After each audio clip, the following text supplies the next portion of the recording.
हाँ तो friends, next chapter हम लोग स्टार्ट करने जा रहे हैं जो कि आपका है place of supply. Sir, place of supply, time of supply सीखा, वैल्यू ऑफ सप्लाई सीखा, प्लेस ऑफ सप्लाई का मतलब क्या है, इसका रेलेवेंस क्या है, इसका इंपॉर्टेंस क्या है, बेसिकली तो समझते हैं। देखो, आपने टाइम ऑफ सप्लाई जो सीखा था उसका रेलेवेंस क्या था। टाइम ऑफ सप्लाई का बेसिकली रेलेवेंस था कि कब आपको गवर्नमेंट को टैक्स भरने की लाइबिलिटी आपके ऊपर आ जाएगी। भरोगे कब, आप जब रिटर्न फाइल करोगे तब भर देना, पर लाइबिलिटी कभी आ जाएगी जब वो टाइम ऑफ सप्लाई फिक्स हो जाएगा आपके ऊपर, आपको क्या करना पड़ेगा, गवर्नमेंट को टैक्स भरने की आपकी लाइबिलिटी आ जाएगी।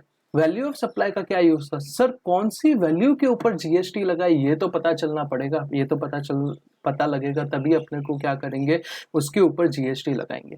Same to same place of supply का क्या कंसेप्ट है पता है। प्लेस ऑफ सप्लाई के लिए आपको पता रहना चाहिए कि सी जीएसटी लगाना है या एस जीएसटी लगाना है, आई जीएसटी लगाना है, सर कौन सा टैक्स लगाना है, यूटी जीएसटी लगाना है। ये कैसे पता चलेगा पता है, जब प्लेस ऑफ सप्लाई आपका फिक्स हो जाएगा। जब मैं आपको पढ़ा रहा हूँ ना, तो देखो आपको क्या करना है, सिर्फ ईयरफोन लगाना है आराम से और सुनना है मस्त बैठ के। कुछ ज्यादा मैं आपको सब मॉड्यूल वगैरह सब बता दूंगा, टेंशन की जरूरत है, साथ साथ में बता दूंगा, पर जब मैं कोई कंसेप्ट एक्सप्लेन करूँ आपको मस्त सुनो। मेरी गारंटी है, ये मैं मैनेज करूंगा कि आपको कोई चीज लिखने की जरूरत नहीं पड़ेगी, सिर्फ स्क्रीन पे देखते रहो, ठीक है। प्लेस ऑफ सप्लाई में क्या अपना को फिक्स करना है, अपने को पता चलेगा कि कौन से सप्लाई के ऊपर सी जीएसटी एस जीएसटी लगेगा, कहाँ पे सी जीएसटी यूटी जीएसटी लगेगा, कहाँ पे आई जीएसटी लगेगा। तो सर इसका मतलब ये आप बताना चाहते हो, सी जीएसटी एस जीएसटी लगता था इंट्रा स्टेट सप्लाई पे, आई जीएसटी लगता था इंटर स्टेट सप्लाई पे, तो क्या ये आप ये बताना चाहते हो कि प्लेस ऑफ सप्लाई से अपने को पता चलेगा कि कौन सा इंटर स्टेट सप्लाई होगा या कौन सा इंट्रा स्टेट सप्लाई होगा। बिल्कुल बेटा, एकदम सही जा रहे हो आप लोग, मैं यही बताना चाहूंगा, क्योंकि अगर आप याद करो इंट्रा स्टेट सप्लाई का मतलब क्या होता था, स्टार्टिंग में बताया था। इंट्रा स्टेट सप्लाई का मतलब होता है जो जहां पे location of supplier and place of supply अगर सेम स्टेट के अंदर अंदर है या सेम यूनियन टेरिटरी के अंदर अंदर है, तो वो क्या मान लिया जाएगा, intra state. Location of supplier का मतलब क्या होता है आज हम इन डिटेल पे सीखेंगे, पर प्लेस ऑफ सप्लाई का मतलब क्या होता है, यही पूरा चैप्टर है भाई, यही पूरी दुनिया है कि अपने को क्या सीखना है, प्लेस ऑफ सप्लाई क्या है ये सीखना है, ठीक है। लोकेशन ऑफ सप्लाई 4 पॉइंट है, इजीली पता चल जाएगा, कोई दिक्कत की बात नहीं है। प्लेस ऑफ सप्लाई में अपने को आईजीएसटी एक्ट का बेसिक सीखना पड़ेगा। आईजीएसटी एक्ट के 13 सेक्शंस हम लोग सीखेंगे, जो कि फर्स्ट स्टार्टिंग के कुछ इतने इंपॉर्टेंट नहीं है, पीछे के कुछ सेक्शंस इंपॉर्टेंट है, जिससे अपने को प्लेस ऑफ सप्लाई फिक्स करना को पता चलेगा कि कहाँ पे प्लेस ऑफ सप्लाई आपका आएगा। प्लेस ऑफ सप्लाई फिक्स होगा जिससे पता चलेगा कि क्या होगा, इंटर स्टेट होगा कि इंट्रा स्टेट होगा। उससे क्या पता चलेगा, सी जीएसटी लगेगा कि एस जीएसटी लगेगा, आई जीएसटी लगेगा, क्या लगेगा, क्या भाई क्लियर है। प्लेस ऑफ सप्लाई की जरूरत क्यों है इतना समझा। सबसे पहले कोई चैप्टर सीख रहे हो तो उसकी जरूरत क्या है वो समझना जरूरत है। तो प्लेस ऑफ सप्लाई की जरूरत क्या है, बेसिकली प्लेस ऑफ सप्लाई से अपने को पता चलेगा कि कौन सा टैक्स अपने को लगने वाला है। तो उसके लिए सर प्लेस ऑफ सप्लाई समझाया कहाँ गया है, सीजीएसटी एक्ट में प्लेस ऑफ सप्लाई नहीं समझाया है। प्लेस ऑफ सप्लाई आपको समझाया गया है आपके आईजीएसटी एक्ट में। तो यहां से आपका सीए इंटर और बाकी पोर्शंस अलग हो जाते हैं। सीए इंटर में सिर्फ सीजीएसटी सिखाया जाता है, यहाँ पे अभी आपको कुछ बेसिक्स आईजीएसटी के भी सिखाए जाएंगे, फाइनल वालों के लिए, सीएमए इंटर वालों के लिए, सीएस एग्जीक्यूटिव वालों के लिए, सबके लिए।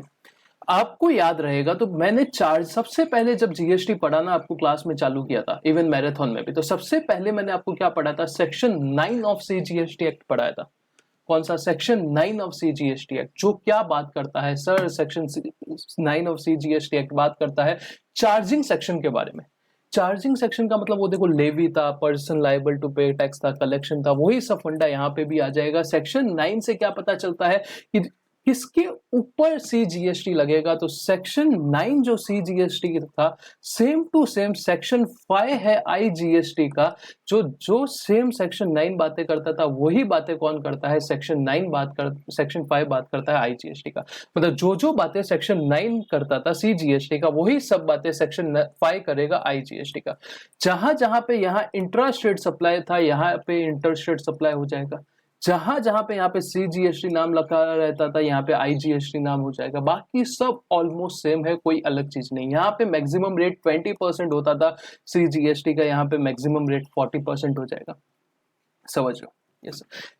9(1) क्या बोलता था, एक ऐसा टैक्स है जिसका नाम CGST, ये बोलेगा एक ऐसा टैक्स है जिसका नाम है IGST। आपके मॉड्यूल में ये नहीं लिखा हुआ है, CS एग्जीक्यूटिव की बात कर रहा हूँ, पर मैं अपने से बता रहा हूँ कि आपको पूरा कौन से रेफरेंस में पढ़ रहे हैं वो पूरा पता होना चाहिए।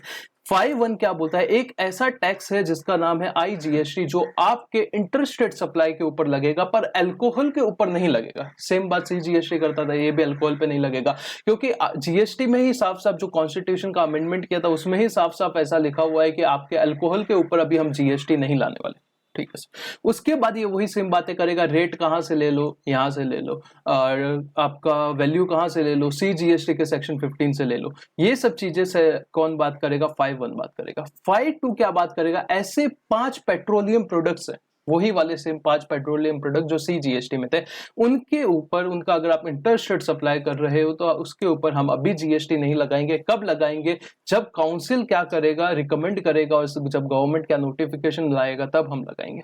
9(3) क्या बात करता था, रिवर्स चार्ज मैकेनिज्म, और 9(4) भी रिवर्स चार्ज मैकेनिज्म। 5(3) और 5(4) भी क्या बात करेगा, reverse charge mechanism interest rate वालों के लिए। 9(5) ECO की बात करता था, यहाँ पे 9(5) ECO की बात करता था CGST का, यहाँ पे 5(5) भी ECO की बात करेगा IGST का। इतना क्लियर है, इतना क्लियर है। ये charging section same to same वहां से यहाँ पे लाया है, बस जहां पे वहां पे CGST था, यहाँ पे IGST है। जहां पे इंटरेस्ट रेट सप्लाई था, यहाँ पे इंटरेस्ट रेट सप्लाई है।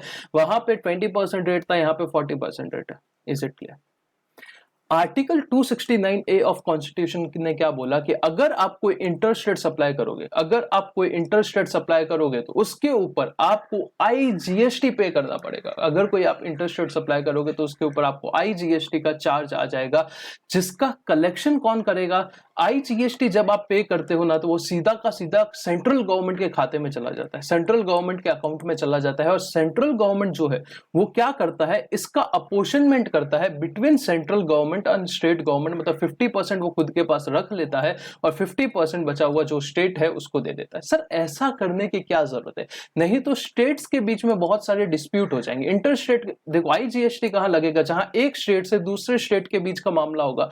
ये स्टेट बोलेगा मुझे टैक्स दो, ये बोलेगा मुझे टैक्स दो। ऐसे होगा नहीं, कोई बच्चा नहीं है, पर सिचुएशंस ऐसी हो जाती है, ऐसे कॉम्प्लिकेटेड ट्रांजैक्शन हो जाते हैं जिसमें ऐसा हो सकता है। तो गवर्नमेंट ने फ्यूचर में दूरदर्शिता देखते हुए पहले से विजनरी मोड पे पहले से ऐसा IGST करके एक कंसेप्ट लेके आया, जिसमें पहले पूरा सेंट्रल पैसा ले लेगा IGST का, फिर उसमें से जहां पे वो प्लेस ऑफ सप्लाई फिक्स होगा, जहां पे कौन सा स्टेट है, डेस्टिनेशन वाला स्टेट है, डेस्टिनेशन बेस्ड टैक्स है GST।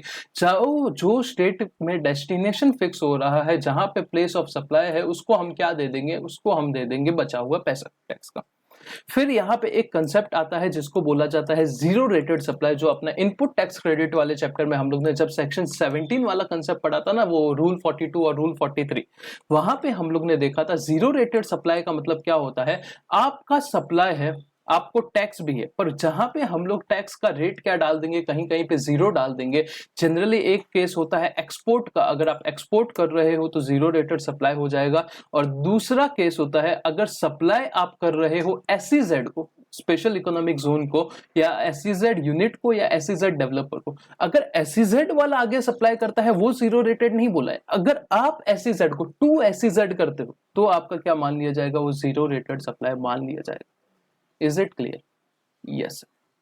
जीरो रेटेड सप्लाई में देखो दो ऑप्शन है, या तो आप पहले टैक्स भर दो, उसका रिफंड ले लो, या फिर आप टैक्स भरो ही नहीं, LUT या बॉन्ड के बेसिस पे क्या होता है, रिफंड वाले चैप्टर में देखेंगे, अभी एक बार सुन लेना सिर्फ, उसके बेसिस पे आप क्या कर सकते हो, रिफंड ले सकते हो।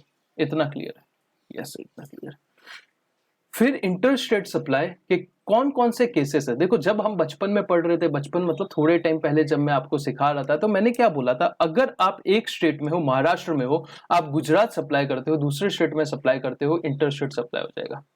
एक यूनियन टेरिटरी में हो, समझो आप लद्दाख में हो, दूसरे यूनियन टेरिटरी चंडीगढ़ में सप्लाई कर रहे हो, क्या मान लिया जाएगा, आपका इंटरस्टेट सप्लाई मान लिया जाएगा। एक स्टेट में हो, महाराष्ट्र में हो, एक यूनियन टेरिटरी चंडीगढ़ में सप्लाई कर रहे हो, क्या मान लिया जाएगा, इंटरस्टेट सप्लाई मान लिया जाएगा।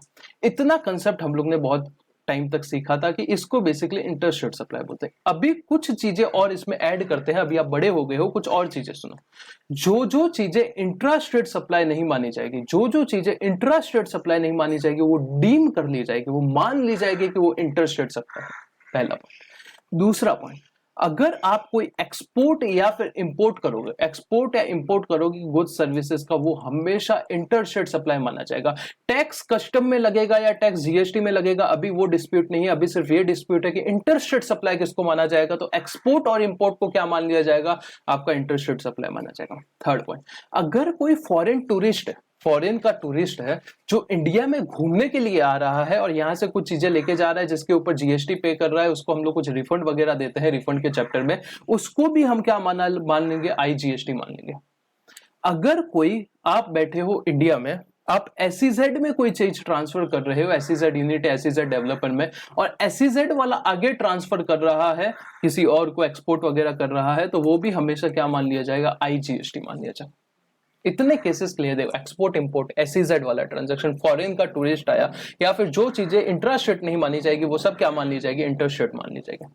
इतना क्लियर, इतने में कोई प्रॉब्लम नहीं है सर, इतने में कोई प्रॉब्लम नहीं है। तो मैं आईजीएसटी एक्ट के बेसिक्स के ऊपर आपको लेके जाता हूं, थोड़े मेरे नोट्स जो कि आपके मॉड्यूल से बने हुए हैं, आपको मैं भाई कुछ मेहनत ज्यादा करता नहीं हूं, मैं बस मॉड्यूल को उठाता हूं, उसको टाइप करता हूं अच्छे से और अरेंज इस हिसाब से कर देता हूं कि आपको याद रखने में आसानी हो। बाकी मैं कुछ छेड़छाड़ मॉड्यूल के साथ नहीं करता, मुझे इतना भाई मेरे में टैलेंट है नहीं, ठीक है। कानून मॉड्यूल में कानून ही लिखा है, तो मैं क्या करता हूं, वो कानून को प्रेजेंट बस थोड़ा सा इस तरीके से कर दूंगा ताकि आपको पढ़ने में उसमें क्या हो जाए, हेल्प हो जाए कि इजीली याद रहे चीजें, ठीक है।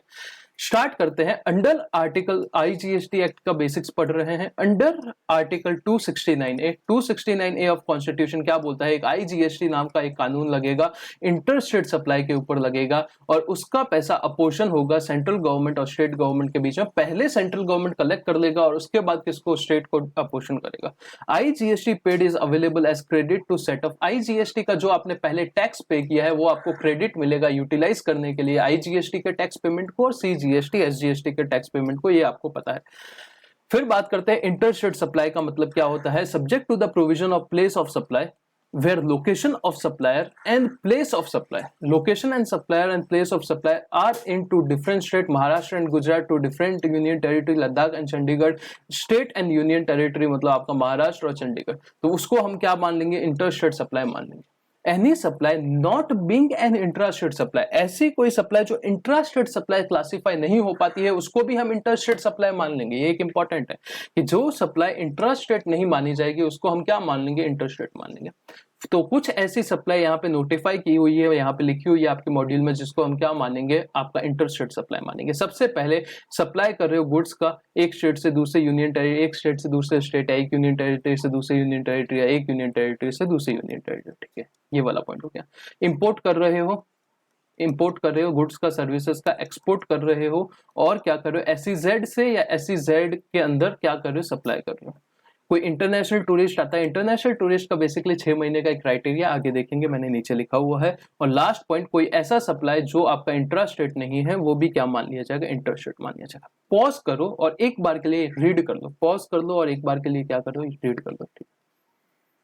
फिर नेक्स्ट आते हैं सेक्शन 5, चार्जिंग सेक्शन, जिसका मैंने कुछ रेलेवेंस, जो रेलेवेंट कंटेंट है वो यहाँ पे ले लिया है। पूरा एक्ट वो 9 का सिमिलर है, तो यहाँ पे जो जो रेलेवेंट कंटेंट है वो यहाँ पे डाल दिया है।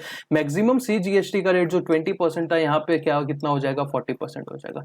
द फॉलोइंग में बी नोटेड, वैल्यू कहाँ से लेना है आपको, सीजीएसटी के सेक्शन 15 से ही लेना है। एल्कोहल के ऊपर जो ह्यूमन कंजम्पशन वाला एल्कोहल है उसको अभी आईजीएसटी क्या कोई जीएसटी नहीं लगने वाला है। Interstate supply includes import, import भी इसके अंदर आ जाएगा। IGST is levied on imported goods under section 3 of custom tariff act. जब कस्टम कराऊंगा तो क्या करूंगा, मैं क्रॉस रेफरेंस कर दूंगा कि कहां पे आईजीएसटी है, कहां पे कस्टम्स है।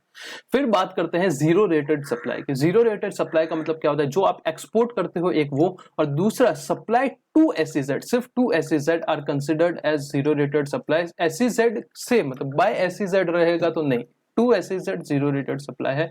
एसईजेड का मतलब एसईजेड यूनिट भी होता है, एसईजेड डेवलपर भी होता है, ठीक है। On which no tax is payable, जिसके ऊपर आपको टैक्स नहीं भरना पड़ता है जीरो रेटेड सप्लाई पे, पर आपको आईटीसी मिलता है, ऐसा हम लोग ने आईटीसी वाले चैप्टर में पढ़ा है। Subject to such condition and refund such supplies में be claimed by following of this option. ये ऑप्शन के थ्रू आप क्या कर सकते हो, रिफंड ले सकते हो। या तो आप आईजीएसटी पे ही नहीं करो, सीधा बॉन्ड या एलयूटी के बेसिस पे लेटर ऑफ अंडरटेकिंग, एलयूटी का मतलब आप क्या कर लो, क्रेडिट ले लो। और दूसरा ऑप्शन क्या है, आप क्या करो, आईजीएसटी पहले पे कर दो और उसके बाद उसका क्या कर दो, रिफंड ले लो। Is it? फिर बात करते हैं refund of IGST paid on supply of goods to tourist living in India. India में कोई टूरिस्ट घूमने आया था, वो इंडिया से अभी जा रहा है, तो टूरिस्ट का मतलब सबसे पहले तो इंडिया का रेजिडेंट नहीं होना चाहिए, नॉन रेजिडेंट होना चाहिए, करेक्ट है। दूसरा, वो 6 महीने से ज्यादा इंडिया में घूमने आया है तो टूरिस्ट नहीं होगा, मिनिमम 6 महीना रहेगा, लेस देन 6 मंथ रहेगा तो टूरिस्ट रहेगा। और जो वो आईजीएसटी पे करेगा, सिमिलरली उसको क्या ट्रीट किया जाएगा, जैसे वो एक्सपोर्ट कर रहा है, और इसका क्या मिलेगा, रिफंड उसको मिल जाएगा, ठीक है। और रिफंड कैसे मिलेगा, रिफंड के चैप्टर में दिया है, उस हिसाब से आपको मिल जाएगा। एडवांटेजेस ऑफ आईजीएसटी क्या है, सबसे बड़ा एक ही एडवांटेज है, वो जो डेस्टिनेशन मॉडल है वो कैसे कम करे कि भाई बाद में स्टेट्स लड़े नहीं एक दूसरे से, तो क्या करेगा, सेंटर पहले कलेक्ट करके बाद में क्या करेगा, स्टेट्स के बीच में बांट देगा। एक बार आप ये जो एडवांटेजेस है वो रीड कर लो, कोई दिक्कत की बात नहीं है, ठीक है।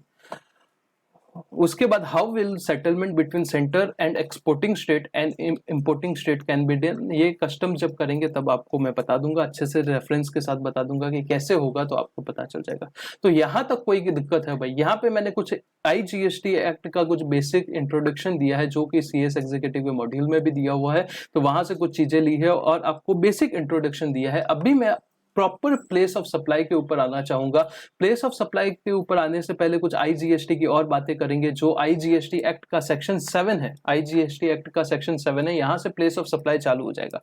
वो क्या बोलता है, कुछ सिचुएशन बताता है where supply is categorize as interstate supply, जहां पे आपका सप्लाई क्या माना जाएगा, इंटरस्टेट सप्लाई ही हमेशा माना जाएगा। तो देखो भाई, ये सब कॉमन पॉइंट है। सबसे पहले गुड्स एंड सर्विसेज, जहां पे लोकेशन सप्लाई और place of supply. Location of supplier क्या है मैं आपको बताऊंगा, टेंशन मत लो। लोकेशन ऑफ सप्लायर और प्लेस ऑफ सप्लायर दो डिफरेंट स्टेट में है, या दो डिफरेंट यूनियन टेरिटरी में है, या एक स्टेट और एक यूनियन टेरिटरी में। दूसरा, आप इंपोर्ट कर रहे हो किसका, गुड्स का, कहां तक, till they cross the custom frontier of India, तो वहां तक ये आईजीएसटी माना जाएगा।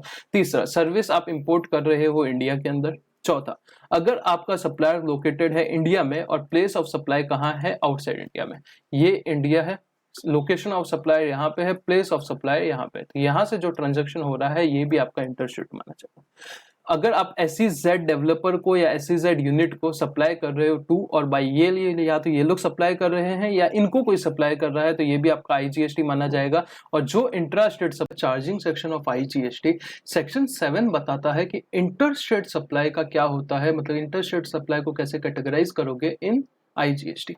सेक्शन 8 जो है उसके बाद वाला सेक्शन, सेक्शन 7 के बाद सेक्शन 8, वो बात करेगा कि इंट्रा स्टेट सप्लाई। भाई बहुत रद्दी कंसेप्ट, इतनी बार पढ़ लिया है, अभी आपको पता है। अगर लोकेशन ऑफ सप्लायर और place of supplier, place of supply अगर एक ही स्टेट के अंदर अंदर या एक ही यूनियन टेरिटरी के अंदर अंदर है तो उसको इंट्रा स्टेट सप्लाई बोला जाएगा। इससे ज्यादा मैं ये नहीं बताऊंगा अभी, ठीक है। Supplies to and by SEZ, मतलब क्या, फिर यहाँ पे एक पॉइंट लिखा है what is not intra state supply. Intra state supply क्या होता है सर, ये तो आपने बता दिया। इंट्रा स्टेट सप्लाई क्या नहीं होता है वो भी तो बता दो। तो अगर आप SEZ के अंदर या SEZ से क्या करते हो, कोई सप्लाई करते हो, तो इंटर स्टेट है, तो ऑब्वियस ही बात है इंट्रा स्टेट नहीं होगा।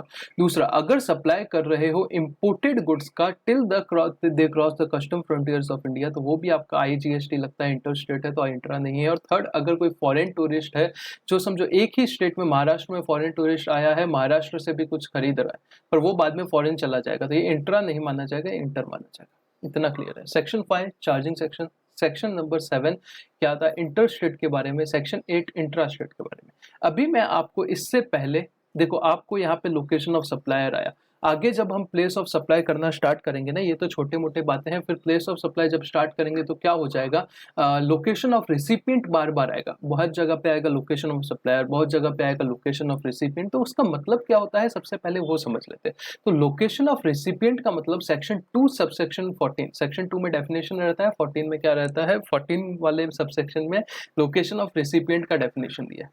क्या बोला है, अगर रिसिपिएंट जो है वो रजिस्टर्ड है और वो सर्विस रिसीव कर रहा है कहाँ पे, प्लेस ऑफ बिजनेस पे। देखो, जब वो कोई रजिस्ट्रेशन, अगर मैं कोई आदमी हूँ और मैं जीएसटी में क्या करता हूँ, रजिस्ट्रेशन ले लेता हूँ, तो मुझे अपना प्लेस ऑफ बिजनेस दिखाना पड़ेगा। ऐसा हम लोग ने रजिस्ट्रेशन चैप्टर में पढ़ा था, सही है सर। तो जब मैं अपना रजिस्ट्रेशन करूंगा और जब मैं अपना रजिस्ट्रेशन नंबर वगैरह और प्लेस ऑफ बिजनेस डालूंगा और मैं कोई सप्लाई ले रहा हूँ किसी पर्सन से, वो कहाँ पे ले रहा हूँ, समझो ना, मैं कोई इंटरनेट का सर्विस ही लगा रहा हूँ अपने ऑफिस में, तो सर्विस ले रहा हूँ, कहाँ पे ले रहा हूँ, अपनी रजिस्टर्ड ऑफिस में ले रहा हूँ, प्लेस ऑफ बिजनेस में ले रहा हूँ। तो ये केस में लोकेशन ऑफ रेसिपिएंट क्या मान लिया जाएगा, place of business of recipient मान लिया जाएगा। ठीक है, कि ये लोकेशन ही क्या माना जाएगा, लोकेशन ऑफ रिसिपिएंट माना जाएगा। दूसरा केस, आप अनरजिस्टर्ड हो और आप रिसीव कर रहे हो सर्विस कहाँ पे, फिक्स एस्टेब्लिशमेंट में। फिक्स एस्टेब्लिशमेंट मतलब क्या, जहां से आप रेगुलरली अपना बिजनेस कैरी आउट करते हो, तो लोकेशन ऑफ रिसिपिएंट आपका फिक्स एस्टेब्लिशमेंट वो मान लिया जाएगा। थर्ड, आप रिसीव करते हो सर्विस एक से ज्यादा जगह पे, एक जगह पे नहीं, एक से ज्यादा जगह पे आप क्या कर रहे हो, सर्विस रिसीव कर रहे हो, तो वो केस में लोकेशन ऑफ रिसिपिएंट क्या माना जाएगा सर। समझो मेरी 3 ऑफिसेस है, एक मुंबई में है, एक पुणे में है, एक राजस्थान के जोधपुर में, 3 ऑफिस है। मेरे को कोई चीज चाहिए, कोई भी सर्विस चाहिए, कोई गुड्स चाहिए, मैं 33% यहाँ मुंबई में मंगाता हूँ, 33% पुणे में मंगाता हूँ, 33% जोधपुर में मंगाता हूँ। करेक्ट है। तो ये केस में सर बताओ कि कौन सा लोकेशन ऑफ रेसिपिएंट क्या माना जाएगा। तो यहाँ पे क्या बोला है कि जो जिस जगह के लिए डायरेक्टली रिलेटेड है, समझो ये मुंबई के रिलेटेड है तो ये मुंबई लोकेशन ऑफ रेसिपिएंट मान लिया जाएगा, पुणे के रिलेटेड है, डायरेक्टली रिलेटेड, तो पुणे का क्या मान लिया जाएगा, लोकेशन ऑफ रेसिपिएंट पुणे मान लिया जाएगा, और यहाँ पे जोधपुर मान लिया जाएगा। Is it okay.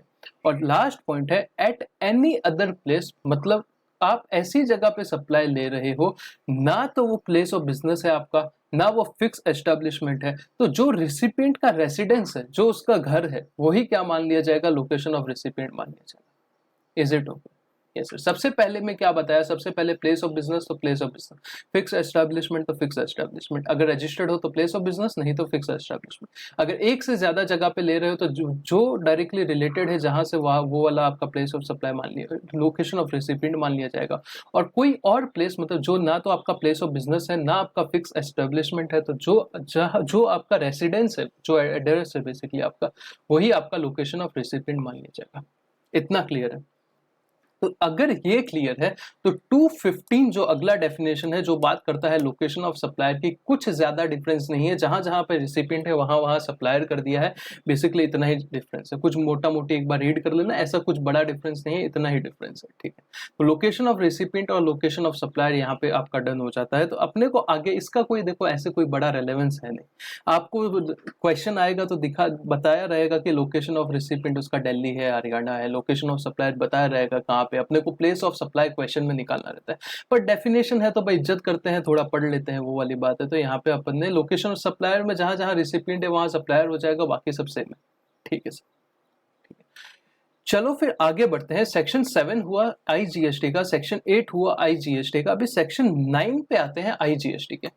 अगर आपको इंडिया का डेफिनेशन याद होगा, जब भी मैंने चैप्टर 3 पढ़ाया था, charge of GST, reverse charge वगैरह से पहले, तब मैंने एक इंडिया का डेफिनेशन बताया था। इंडिया की डेफिनेशन में इंडिया की लैंड तो आएगी, जो टेरिटरी है इंडिया की, उसके बाद इंडिया का टेरिटोरियल वाटर भी आएगा, उसके ऊपर का एयर स्पेस भी आएगा।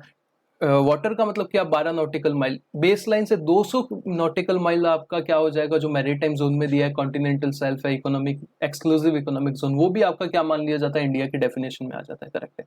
तो उसकी वजह से प्रॉब्लम क्या आती है, समझो कोई लोकेशन ऑफ सप्लायर, कोई सप्लायर है जो कहाँ बैठा है, पानी में बैठा हुआ है, टेरिटोरियल वाटर में कुछ मिनरल विनरल निकाल रहा है बैठ के, और वो पानी से सीधा सप्लाई कर रहा है, वो पानी में बैठा है और पानी से क्या कर रहा है, सीधा सीधा सप्लाई कर रहा है। तो वो केस में लोकेशन ऑफ सप्लायर क्या माना जाए सर। दूसरा केस, कोई आदमी पानी के अंदर बैठा है और कोई सप्लाई ले रहा है, मतलब वो केस में सर प्लेस ऑफ सप्लाई क्या माना जाए। पानी के अंदर थोड़ी मान सकते हैं, पानी टैक्स लेगा क्या, एक स्टेट गवर्नमेंट का भी तो हक होता है टैक्स लेना, तो पानी थोड़ी टैक्स लेगा। करेक्ट है। सेंटर का तो चलो समझता है, स्टेट के केस में क्या, कौन सा स्टेट, देखो सेंट्रल का तो पता चल गया वो रेवेन्यू ले लेगा, स्टेट कौन सा रेवेन्यू देगा, पानी कोई थोड़ी स्टेट है। तो ये केस में लोकेशन ऑफ सप्लायर और प्लेस ऑफ सप्लाई, ये केस में लोकेशन ऑफ सप्लायर, ये केस में प्लेस ऑफ सप्लाई क्या माना जाएगा, नियरेस्ट स्टेट और यूनियन टेरिटरी, जो कहां से आपकी बेसलाइन से जो नियरेस्ट स्टेट है या नियरेस्ट यूनियन टेरिटरी जो भी है ना, वो आपका क्या मान लिया जाएगा, वो आपका एलओएस ए केस में और पीओएस ए केस में मान लिया जाएगा। करेक्ट है। तो यहाँ पे मैं ऊपर आता हूँ और आपको दिखाता हूँ, यहाँ पे आप ये चीज एक बार रीड कर लीजिए, ये वाला सेक्शन 9 रीड कर लीजिए। Not withstanding anything content in this act, मतलब क्या पूरे कानून में जो भी लिखा है भाड़ में जाने दो, सिर्फ ये पढ़ो। Where the location of supplier in the case of territorial water, the location of such supplier, और place of supplier in case of territorial water, the place of supply क्या रहेगा, shall be deemed to be coastal state और union territory where the nearest point of appropriate baseline is located, जो baseline से nearest रहेगा ना, वो आपका क्या मान लिया जाएगा, लोकेशन ऑफ सप्लायर ये केस में, पीओएस ये केस में। यहाँ पे 2 एग्जांपल सिंपल सिंपल दिए हैं, वो एक बार रीड कर दो, फिर आगे मैं आता हूँ प्लेस ऑफ सप्लाई के ऊपर। ठीक है। पॉज करके रीड कर लो, फिर अपन प्लेस ऑफ सप्लाई के ऊपर आ जाते हैं।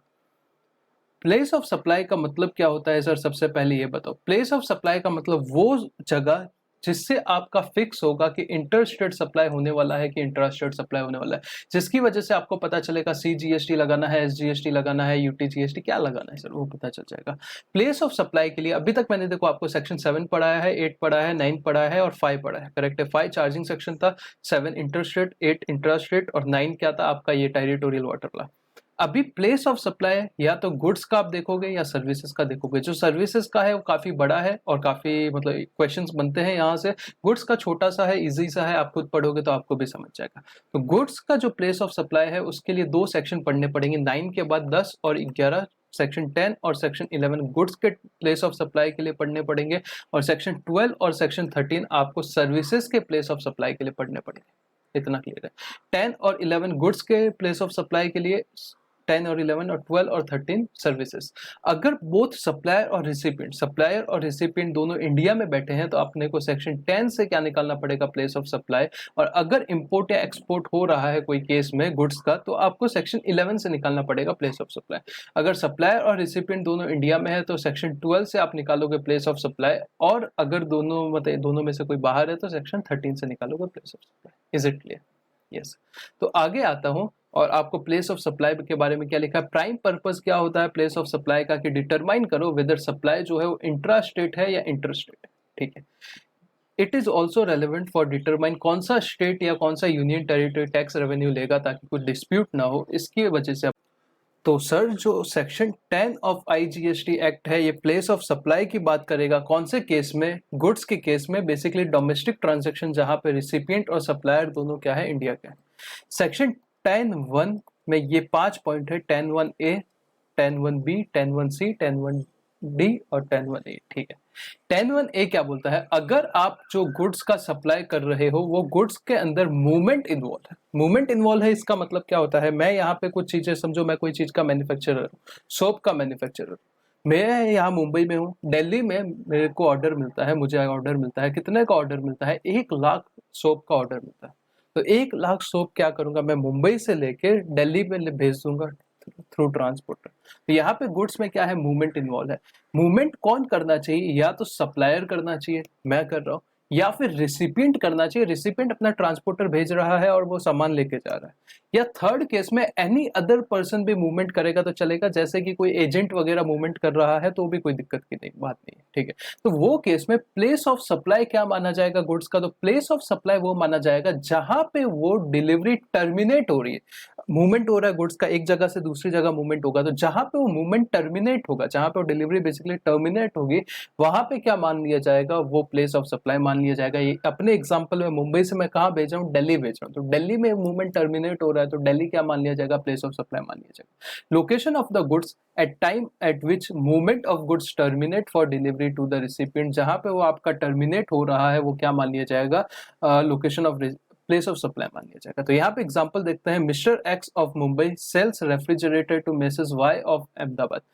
एक्स किसको? वाई को भेज रहा है, रेफ्रिजरेटर भेज रहा है। प्लेस ऑफ सप्लाई क्या माना जाएगा? गुजरात माना जाएगा, क्योंकि आपका रेफ्रिजरेटर का डिलीवरी कहाँ टर्मिनेट हो रहा है? मूवमेंट कहाँ टर्मिनेट हो रहा है? अहमदाबाद गुजरात में हो रहा है। सिंस लोकेशन ऑफ सप्लायर कौन है? लोकेशन ऑफ सप्लायर है, सप्लायर आपका एक्स है तो उसका लोकेशन मुंबई है, महाराष्ट्र है, और प्लेस ऑफ सप्लाई गुजरात है, तो दोनों डिफरेंट स्टेट में है, तो IGST आपका क्या हो जाएगा? चार्ज हो जाएगा। ठीक है।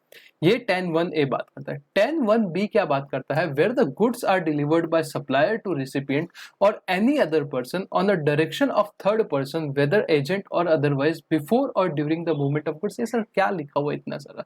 एकदम सिंपल सी बात है। ये देखो, ये कौन है? मिस्टर ए है, जो कहाँ का है? पुणे का है, महाराष्ट्र का है। ये ऑर्डर करता है मिस्टर बी को, दिल्ली को, कि मुझे कुछ सामान चाहिए, पर ये सामान आप मुझे मत देना, क्योंकि पहले आप मुझे दोगे फिर मैं अपने कस्टमर को दूंगा, तो इससे ट्रांसपोर्टेशन कॉस्ट बहुत बढ़ जाएगा। तो ऐसा मत करना। मिस्टर ए ऑर्डर दे रहा है मिस्टर बी को, बोलता है कि आप गुड्स मुझे मत देना, गुड्स सीधा मिस्टर सी को पहुंचा देना, जो मेरा कस्टमर है नासिक में बैठा है, सीधा उसको पहुंचा देना। करेक्ट है।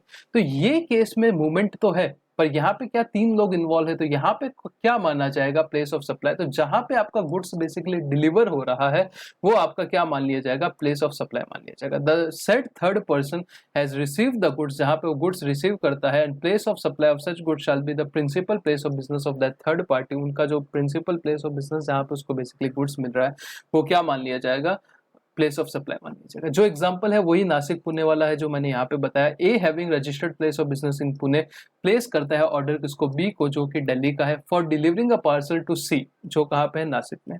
इन this case place of supply would be Maharashtra, place of supply क्या माना जाएगा, महाराष्ट्र माना जाएगा, for the transaction between B limited and A और बी के साथ जो ट्रांजेक्शन है उसके लिए प्लेस ऑफ सप्लाई महाराष्ट्र माना जाएगा, क्योंकि गुड्स कहाँ पे गया है, नासिक पे गया है, और यहाँ पे IGST लग जाएगा बिकॉज दिल्ली और नासिक का मामला है। और उसके बाद वो जो ए और सी का ट्रांजैक्शन है उसके लिए वो इंट्रा स्टेट होता है, अगर वैसे ट्रांजैक्शन होता तो CGST और SGST चार्ज होता। ठीक है सर। उसकी ये कौन सा था, ये था सर 10(1)(b), 10(1)(a) हो गया, 10(1)(b) हो गया। अभी 10(1)(c) के ऊपर आते हैं, जहां पे बात करते हैं where the supply does not involve movement, अगर कोई सप्लाई में मूवमेंट इन्वॉल्व ही नहीं है, जैसे जैसे सर मैं कहीं घूमने गया, कहाँ पे गया घूमने सर, घूमने कहाँ जा सकते, केरला वेरला चला गया, वहां पे कुछ चीजें मेरे को दिखी अच्छी अच्छी, मसाले वसाले दिखे जहाँ पे वो बिकते हैं, मैंने वो खरीद ली और लेके आ गया। गुड्स में कोई मूवमेंट नहीं है, मैंने ऑन द हैंड मतलब वहां पे गया, उसको पैसा दिया, गुड्स लिया, अपने बैग में डाला और आ गया।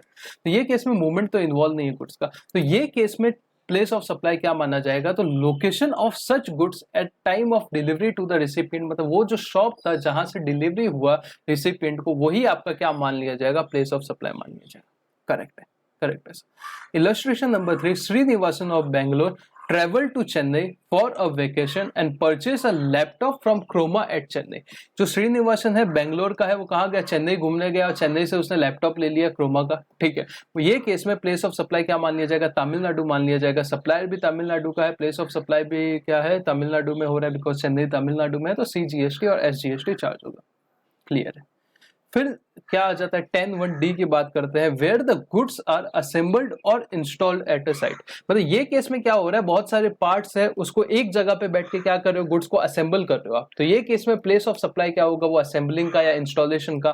तो वो केस में जहां पे आप उसको असेंबल कर रहे हो या जहां पे आप उनको इंस्टॉल कर रहे हो गुड्स को, वही क्या मान लिया जाएगा, आपका प्लेस ऑफ सप्लाई मान लिया जाएगा। Surya Narayan from Jamshedpur order a machine to be installed in his factory at Jamshedpur. Surya Narayan Jamshedpur का है, उसने ऑर्डर क्या किया है, एक मशीन का ऑर्डर किया है कि ये मेरे जमशेदपुर वाले फैक्ट्री में लगाना चाहिए। सप्लायर जो कि कोलकाता का है, उसने क्या किए, कुछ पार्ट यहाँ वहां से जमा किए अलग अलग स्टेट से, after which machine was successfully installed at a factory at Jamshedpur. Kolkata के सप्लायर ने यहाँ वहां से हर स्टेट से कुछ सामान लेके आया और जमशेदपुर की फैक्ट्री में क्या कर दिया, उसको इंस्टॉल कर दिया। तो ये केस में प्लेस ऑफ सप्लाई क्या माना जाएगा, जहां पे इंस्टॉलेशन हुआ जमशेदपुर, सप्लायर कहाँ का है, वेस्ट बंगाल कोलकाता का है, प्लेस ऑफ सप्लाई झारखंड है, बिकॉज जमशेदपुर में हुआ है, झारखंड में हुआ है, और दोनों डिफरेंट है, तो IGST चार्ज होगा। ठीक, उसके बाद चौथे पे आ जाते हैं, तो पांचवे पे, ये 10(1)(d) हो गया। अभी 10(1)(e) की बात करें तो supply on board a conveyance including a vessel, aircraft, train, motor vehicle. अगर आपको पता रहेगा, आप फ्लाइट वगैरह में या फिर वो ट्रेन जो होती है ना राजधानी टाइप की, उसमें अगर आप जाते हो तो आपको पता है फूड वगैरह वहां पे आपको मिल जाता है। तो वो वाली बात हो रही है कि उसमें जो आपको सप्लाई मिलता है उसके ऊपर प्लेस ऑफ सप्लाई उसका क्या माना जाएगा। अभी आप ट्रेन चल रहा है गुजरात से, समझो ना, ट्रेन कहाँ से जा रहा है, मुंबई से जा रहा है राजस्थान, तो ये जो महाराष्ट्र और गुजरात का बॉर्डर था, बीच में गुजरात आएगा, उसके बीच में आपको खाना सप्लाई हुआ, खाना खाया आपने गुजरात में, तो ये केस में प्लेस ऑफ सप्लाई क्या माना जाए सर, ये तो प्रॉब्लम वाली बात है। कोई प्रॉब्लम की बात नहीं है, इन्होंने क्या बोल दिया कि जब वो मोटर व्हीकल में, जब वो एयरक्राफ्ट में, जब वो वेसल में खाना बोर्ड किया था, समझो ये खाना आपको मिला गुजरात के बॉर्डर में, जो खाना कहाँ पे बोर्ड किया गया था, गुजरात में किया गया था, और आपको मिला राजस्थान में, तो ये केस में क्या रहेगा, गुजरात आपका क्या मान लिया जाएगा, प्लेस ऑफ सप्लाई मान लिया जाएगा। सप्लायर कौन रहेगा, कोई कैटरर्स वाला रहेगा, तो उसका लोकेशन क्या है, समझो गुजरात में है, प्लेस ऑफ सप्लाई भी गुजरात है, तो ICGST SGST लग जाएगा। हावड़ा अ new Delhi Rajdhani express supplies food which was taken on board at UP में खाना बोर्ड पे लेके आए गए, मतलब ट्रेन में डाला, तो ये केस में प्लेस ऑफ सप्लाई तो यूपी हो जाएगा। प्लेस ऑफ सप्लाई क्या रहेगा, यूपी रहेगा। However place of supply of a food for a transaction between railway and passenger would be determined under section 12 of IGST act as on. मतलब अगर जो services वाली बात है, ये तो किसकी बात हो गई, गुड्स वाली बात हो गई, करेक्ट है। जब सर्विसेज वाली बात है वो सेक्शन 12 में हम लोग प्लेस ऑफ सप्लाई निकालेंगे।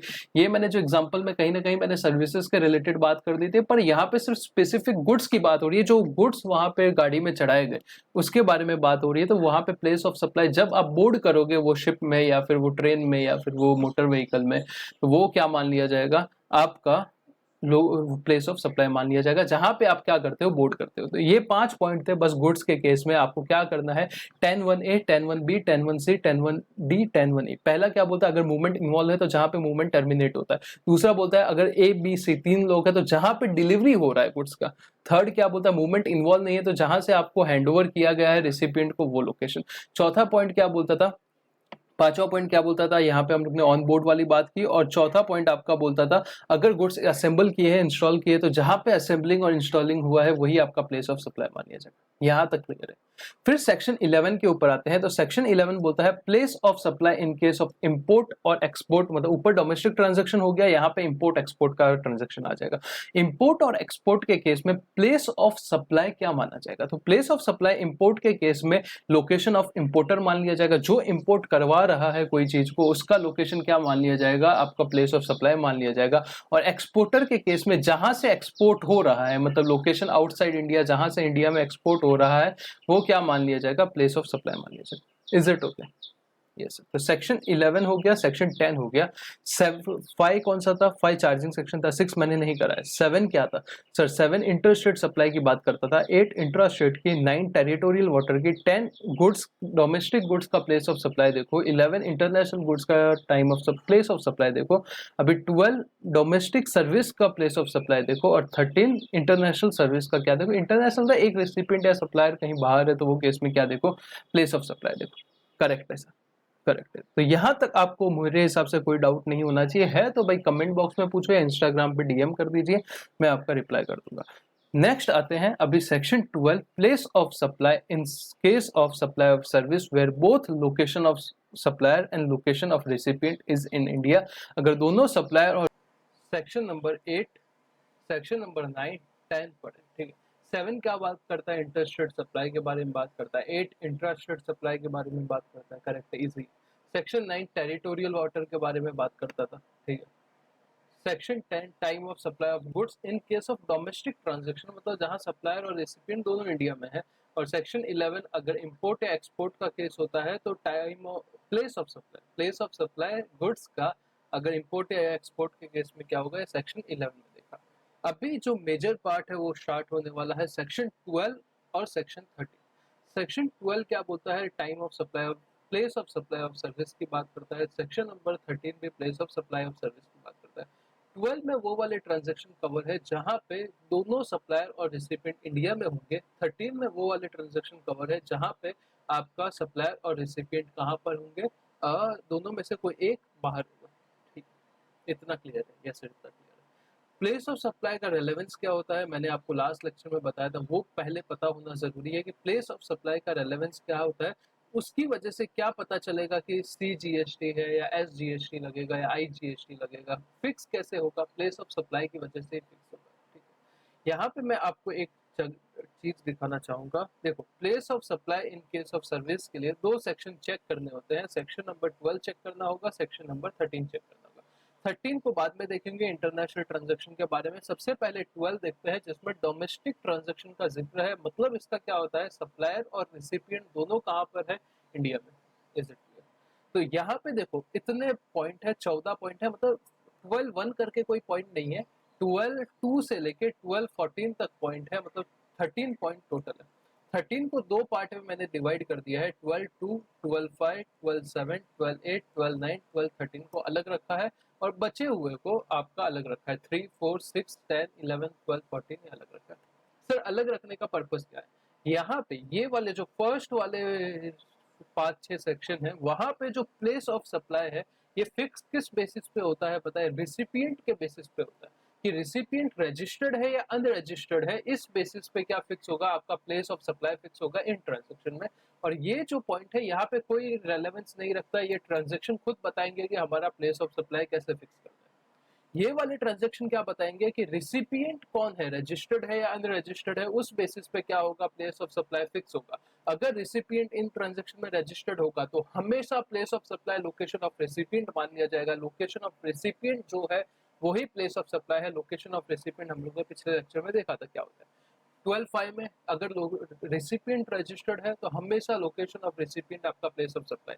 12.7 में अगर रिसिपिएंट रजिस्टर्ड है हमेशा लोकेशन ऑफ रेसिपिएंट आपका प्लेस ऑफ सप्लाई। सब में यही होने वाला है यहाँ पे। और अगर अनरजिस्टर्ड है तो क्या होगा, तो वो सेक्शन बोलेगा कि अभी रजिस्टर्ड नहीं है, तो चलो मैं बता देता हूँ कि क्या हो जाएगा आपका प्लेस ऑफ सप्लाई। पर रजिस्टर्ड है तो सीधा सीधा बोल दिया लोकेशन ऑफ रेसिपिएंट। पर ये जो केसेस है यहाँ पे ऐसा कुछ नहीं है। यहाँ पे सीधा सीधा हर एक केस डिफर करेगा, हर एक सेक्शन खुद बताएगा कि मैं आता हूँ, मैं आपको बताता हूँ कि मेरा प्लेस ऑफ सप्लाई आपको कहाँ फिक्स करना है।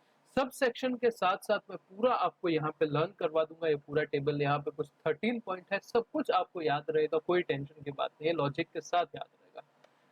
यहाँ पे जो मैंने गुड्स वाला कराया था प्लेस ऑफ सप्लाई, उसके अच्छे खासे क्वेश्चन भी मैं आपको प्रैक्टिस कराऊंगा। सीएमए के मॉड्यूल मैंने चेक किया, उसमें काफी अच्छे अच्छे एग्जांपल्स दिए हुए हैं, तो मैं वहां से आपको करवा दूंगा। पहले एक बार ये पूरा पार्ट पढ़ लेते हैं, फिर जब क्वेश्चन करेंगे तो वापस रिवाइज करेंगे कि किसके केस में क्या प्लेस ऑफ सप्लाई है, तो वो आपको वहां से कवर हो जाएगा। ठीक है। Determination of place of supply of service where location of supplier and location of recipient both in India, दोनों इंडिया के अंदर है। सबसे पहला ये देखो टेबल को समझो क्या है। सबसे पहले सेक्शन नंबर है 12 टू 12 5 7। वो पहले मैंने जैसे बताया ना, यहाँ पे मैंने जिस हिसाब से बाइफर्केशन किया है, ये वाली लिस्ट सबसे ऊपर है, और उसके बाद ये जो 13 तक लिस्ट खत्म होगी उसके बाद नॉर्मल सब चालू हो जाएगा। ठीक है। यहाँ पे आप देखोगे तो दो कॉलम है, where registered recipient is registered या वेयर रिसिपिएंट इज अनरजिस्टर्ड। पर नीचे ऐसा कॉलम नहीं रहेगा, नीचे सीधा प्लेस ऑफ सप्लाई रहेगा, section description place of supply. पर ऊपर आप देखोगे तो प्लेस ऑफ सप्लाई को दो कॉलम में डिवाइड किया है, वेयर रेसिपिएंट इज रजिस्टर्ड और वेयर रेसिपिएंट इज अनरजिस्टर्ड। ठीक है। ठीक है सर, अभी आगे बढ़ते हैं। सबसे पहले सेक्शन पे आते हैं जो बात करता है सेक्शन 12 सबसेक्शन 2, जो क्या बोलता है कि ऐसे ट्रांजैक्शन, ऐसे कुछ ट्रांजैक्शन जो 12.5 से लेके 12.3 से लेके 12.3 से लेके 12.14 में कवर नहीं है।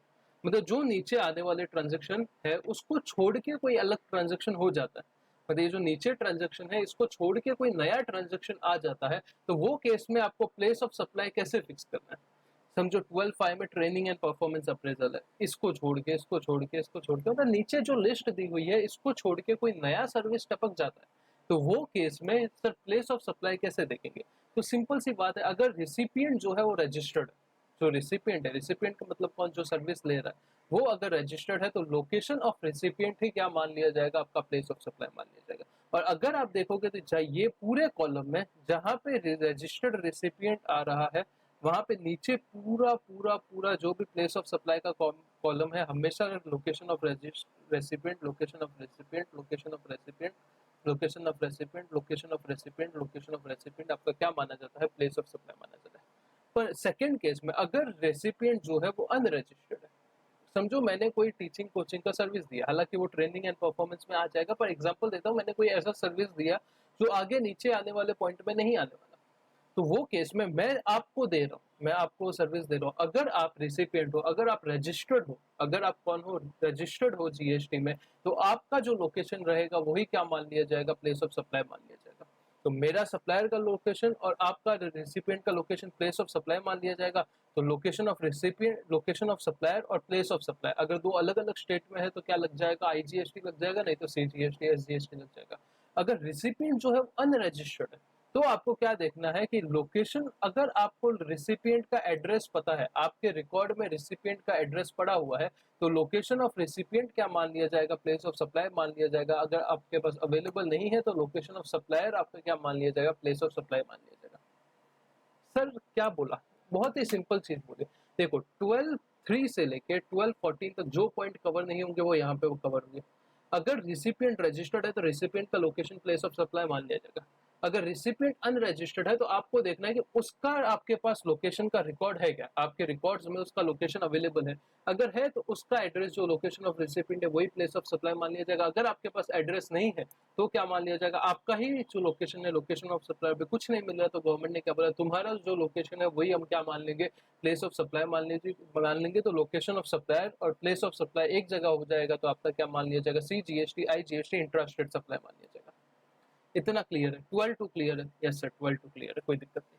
12.5 के ऊपर आते हैं। 12.5 में क्या आ जाएगा, ट्रेनिंग आ गया, परफॉर्मेंस अप्रेजल आ गया। मतलब मैं क्या कर रहा हूँ, मैं कोई कंसल्ट, मैं कहीं पे जाके वो मोटिवेशनल स्पीकर बन के कहीं पे कुछ दे रहा हूँ, सिखा रहा हूँ कोई चीजें, कोई जिम का सर्विस ले रहा है, कोई डांस क्लास सिखा रहा है, ये सब चीजें जो होती है ना, मैं टीचिंग दे रहा हूँ, ये सब चीजें ट्रेनिंग करा रहा हूँ या कोई परफॉर्मेंस अप्रेजल करा रहा हूँ। तो जो रिसिपिएंट है अगर वो रजिस्टर्ड है तो उसका लोकेशन क्या मान लिया जाएगा, प्लेस ऑफ सप्लाई मान लिया जाएगा। नहीं तो सेकेंडरी, अगर जो रिसिपिएंट है वो रजिस्टर्ड नहीं है तो आपको देखना है कि एक्चुअली आपने परफॉर्मेंस कहाँ किया है, मैंने कहाँ सिखाया है किसी को जाके, या फिर कहाँ पे डांस क्लास चल रहा है। समझो मुंबई में डांस क्लास चल रहा है, सप्लायर भी मुंबई का है, तो क्या मान लिया जाएगा, प्लेस ऑफ सप्लाई भी कहाँ पे हो जाएगा, लोकेशन जहाँ पे एक्चुअली सर्विस परफॉर्म हुई।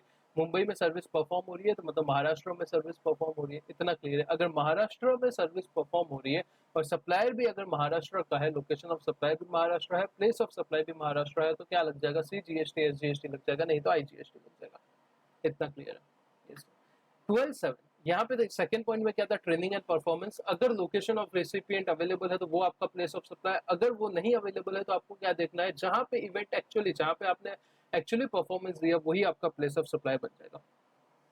12.7 क्या बोलता है, ऑर्गेनाइजेशन, ये कैसे याद रखने का सेक्शन वो भी बताऊंगा, टेंशन मत लो। 12.7 क्या बोलता है, organisation of event and ancillary service.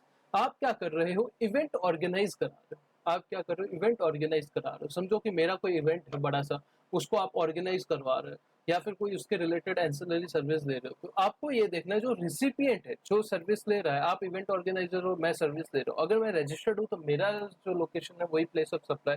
अगर मैं रजिस्टर्ड नहीं हूं तो जहां पे इवेंट हो रहा है, जहां पे इवेंट एक्चुअली हेल्ड हो रहा है, वो आपका प्लेस ऑफ सप्लाई मान लिया जाएगा। पर अगर इवेंट समझो इंडिया से बाहर हो रहा है, दुबई में हो रहा है, इंडिया से कहीं पे भी बाहर हो रहा है, तो जो लोकेशन ऑफ रिसिपिएंट है, जो मेरा लोकेशन है, वही क्या मान लिया जाएगा, प्लेस ऑफ सप्लाई मान लिया जाएगा। क्या बोला सर? बड़ा ही सिंपल चीजें बोली, कुछ ऐसा कॉम्प्लिकेटेड नहीं है। अगर इवेंट ऑर्गेनाइजेशन का आप सर्विस दे रहे हो, आप क्या कर रहे हो, इवेंट ऑर्गेनाइजेशन करा रहे हो, इवेंट ऑर्गेनाइज करा रहे हो, या उसके रिलेटेड कोई एंसिलरी सर्विस दे रहे हो, तो आपको बहुत ही सिंपल चीज ध्यान रखनी है। क्या सर ध्यान रखनी है? सुनो, अगर रिसिपिएंट, मैं इवेंट का आपका सर्विस ले रहा हूँ, मेरा इवेंट आप ऑर्गेनाइज करा रहे हो, तो अगर मैं रजिस्टर्ड हूँ तो मेरा लोकेशन प्लेस ऑफ सप्लाई मान लिया जाएगा। अगर मैं रजिस्टर्ड नहीं हूँ तो जहां पे आप एक्चुअली इवेंट हेल्ड करा रहे हो, जहां पे एक्चुअली इवेंट हो रहा है, वो क्या मान लिया जाएगा, प्लेस ऑफ सप्लाई मान लिया जाएगा। अगर समझो इवेंट हेल्ड आउटसाइड इंडिया हो रहा है तो मेरा लोकेशन, लोकेशन ऑफ रिसिपिएंट क्या मान लिया जाएगा, प्लेस ऑफ सप्लाई मान लिया जाएगा। नेक्स्ट 12.8 के ऊपर आते हैं, इसके रिलेटेड एग्जांपल वगैरह भरपूर करेंगे, टेंशन की कोई बात नहीं। 12.8 बात करता है transportation of goods including courier और मेल। ये क्या है सर? मेरे को मेरी बुक्स मैंने सब प्रिंट निकलवा दी, पब्लिश कर दी, सब कुछ कर दिया। अभी मेरी बुक यहाँ से मेरे को कहीं दूसरी जगह दिल्ली भेजनी है, समझो मेरे को यहाँ से अपनी बुक्स कहाँ भेजनी है, दिल्ली भेजनी है। तो ये केस में प्लेस ऑफ सप्लाई क्या रहेगा, तो आपको ध्यान रखना है कि अगर रिसिपिएंट, और यहाँ पे किसके पर्सपेक्टिव से बात हो रही है, गुड्स ट्रांसपोर्ट वाले के पर्सपेक्टिव से बात हो रही है, जो ट्रांसपोर्टेशन का काम कर रहा है उसके पर्सपेक्टिव से बात हो रही है। अगर रिसिपिएंट का लोकेशन अवेलेबल है, अगर रिसिपिएंट का लोकेशन अवेलेबल है तो क्या मान लिया जाएगा, वही प्लेस ऑफ सप्लाई मान लिया जाएगा। अगर रिसिपिएंट का सर्विस लोकेशन अवेलेबल नहीं है तो कहाँ पे आपने ट्रांसपोर्टर को गुड्स हैंडओवर किया था, location where goods are handed over for transportation, आपने गुड्स कहाँ हैंडओवर किया था ट्रांसपोर्टर को, वो क्या मान लिया जाएगा, प्लेस ऑफ सप्लाई मान लिया जाएगा। समझो मैं मुंबई में बैठा हूँ तो मैं मुंबई के कहीं दूसरे एरिया में जाके हैंडओवर कर आके आता हूँ, तो वो आपका क्या माना जाएगा, प्लेस ऑफ सप्लाई माना जाएगा। और लोकेशन ऑफ सप्लायर कहाँ पे है वो भी वहां का है, तो आपका CGST SGST लग जाएगा। Where transportation of goods is to be place outside India, अगर आप गुड्स ट्रांसपोर्ट इंडिया से कहीं बाहर करा रहे हो तो जो प्लेस ऑफ सप्लाई क्या माना जाएगा, डेस्टिनेशन कहाँ है वो गुड्स का, वो क्या मान लिया जाएगा, प्लेस ऑफ सप्लाई मान लिया जाएगा। अगर आप ट्रांसपोर्ट कहाँ करा रहे हो, goods place outside India is to place outside India, तो आपका place of supply, destination of such goods कहाँ पे डेस्टिन है वो आपको क्या मान लिया जाएगा, प्लेस ऑफ सप्लाई मान लिया जाएगा। फिर नेक्स्ट आता है 12.9, transportation of passenger, passenger transport आप कर रहे हो, आपका बस का सर्विस है, आपका कार का सर्विस है, आप पैसेंजर ट्रांसपोर्ट करते हो एक जगह से दूसरी जगह पे, तो आपका अगर रेसिपिएंट रजिस्टर्ड है तो लोकेशन ऑफ रेसिपिएंट आपका देखने की जरूरत नहीं, वो क्या मान लिया जाएगा, प्लेस ऑफ सप्लाई मान लिया जाएगा। पर अगर रेसिपिएंट आपका रजिस्टर्ड नहीं है तो आपको ये देखना है कि वो कहाँ एम्बार्क हो रहा है, मतलब कहाँ चढ़ रहा है आपकी सर्विस के लिए, तो वो आपका प्लेस ऑफ सप्लाई मान लिया जाएगा, where right to passage is given for future use. और अगर आप, ये तो एक टाइम की बात हो गई, अगर आप पास दे रहे हो, जैसे आपकी ट्रेन वगैरह में आपको पास मिलती है ना, करेक्ट है, अगर आपको पास पास वगैरह का कोई सिस्टम है फॉर फ्यूचर यूज, मतलब एक बार आपने पास ले लिया, अभी 1 मंथ तक आपको वो टिकट लेने की जरूरत नहीं है, और point of embarkation is not note, मतलब मैंने समझो ना मुंबई का पूरा पास लेके रखा है लोकल का, तो और जरूरी नहीं है मैं हमेशा बोरीवली से चढ़ूंगा, कभी मैं कहाँ से चढ़ूंगा, कभी मैं कहाँ से चढ़ूंगा, एम्बार्केशन का पॉइंट पता नहीं है। ये तो मैं मुंबई की बात कर रहा हूँ, समझो कोई ऐसी गाड़ी है जो पूरे इंडिया, ऑल ओवर इंडिया घूम रही है और वहां का पास मेरे को मिल गया, करेक्ट है, तो वो केस में आपका time of issue embarkation is not known at the time of issue of right to pass, मतलब जब पास इश्यू किया था तब पता नहीं था कि भाई कहाँ से आप एम्बार्क करने वाले हो, ये कुछ पता नहीं है।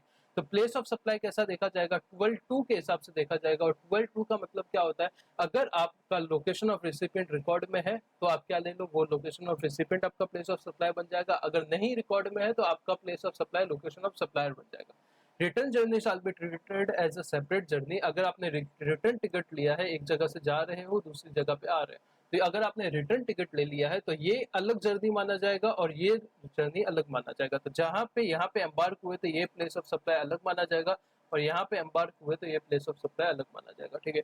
Return journey shall be treated as a separate journey even if right to passage for onward and return journey is issued at the same time, भले ही वो अगर सेम टाइम पे इशू हुआ है, मतलब जाने आने का टिकट एक टाइम पे आपने ले लिया, फिर भी ये एक अलग जर्नी माना जाएगा, ये एक अलग जर्नी माना जाएगा, ये एक प्लेस ऑफ सप्लाई बनेगा, ये दूसरा प्लेस ऑफ सप्लाई बनेगा, ठीक ठीक है। तो इसका जीएसटी अलग रहेगा, इसका जीएसटी अलग रहेगा। लास्ट पॉइंट पहले पार्ट का 1213 इंश्योरेंस सर्विस, अगर आपको इंश्योरेंस का सर्विस ले रहे हो और आप इंश्योरर हो बेसिकली, तो अगर रिसिपिएंट का रिकॉर्ड आपके पास है तो लोकेशन ऑफ रिसिपिएंट आपका क्या बन जाएगा, प्लेस ऑफ सप्लाई बन जाएगा। अगर रिसिपिएंट का लोकेशन आपके पास नहीं अवेलेबल है तो आपको क्या करना है, तो भी आपका लोकेशन ऑफ रेसिपिएंट जो रहेगा वो ही बनेगा, क्योंकि अगर आप किसी का इंश्योरेंस करा रहे हो तो गवर्नमेंट इतना तो अज्यूम करके चलेगी ना, आप उसके फॉर्म में उसका एड्रेस ढूंढोगे। अगर लोकेशन रेसिपिएंट रजिस्टर्ड है तो लोकेशन ऑफ रेसिपिएंट सीधा सीधा, अगर रजिस्टर्ड नहीं है फिर भी लोकेशन ऑफ रेसिपिएंट ही रहेगा, आप अपने रिकॉर्ड में ढूंढो, आपको उसका एड्रेस मिल जाएगा, वो आपका प्लेस ऑफ सप्लाई बन जाएगा। Is it okay? तो सर यहाँ पे हम लोग ने कितने पॉइंट देखे पता है, फर्स्ट वाले में 1 2 3 4 5 6 6 पॉइंट है, 13 में से 6 पॉइंट यहाँ पे हो गए, 7 पॉइंट नीचे आने वाले, करेक्ट है।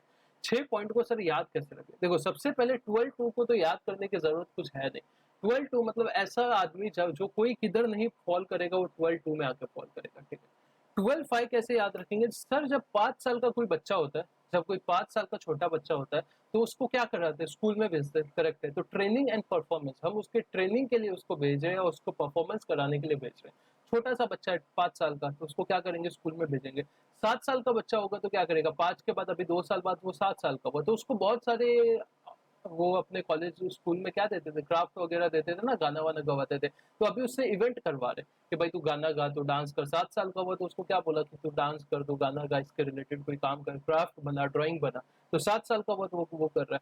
8 साल में क्या करेगा, अभी वो टिफिन वगैरह लेके जाने लग गया स्कूल में, अभी थोड़ा बड़ा हो गया ना, अभी अपने मन मर्जी के टिफिन लेके जा रहा है, कभी कभी कैसे जाता है, कभी कैसे जाता है, अभी उसके घर वाले उसको टिफिन देने आते हैं, ऐसा कुछ भी याद कर लो यार, गुड्स ट्रांसपोर्ट हो रहे हैं। मतलब अभी देखो 12(2) बेसिक है, याद रहेगा। 5 साल का था तो उसने क्या किया, स्कूल में गया, परफॉर्मेंस कर दे।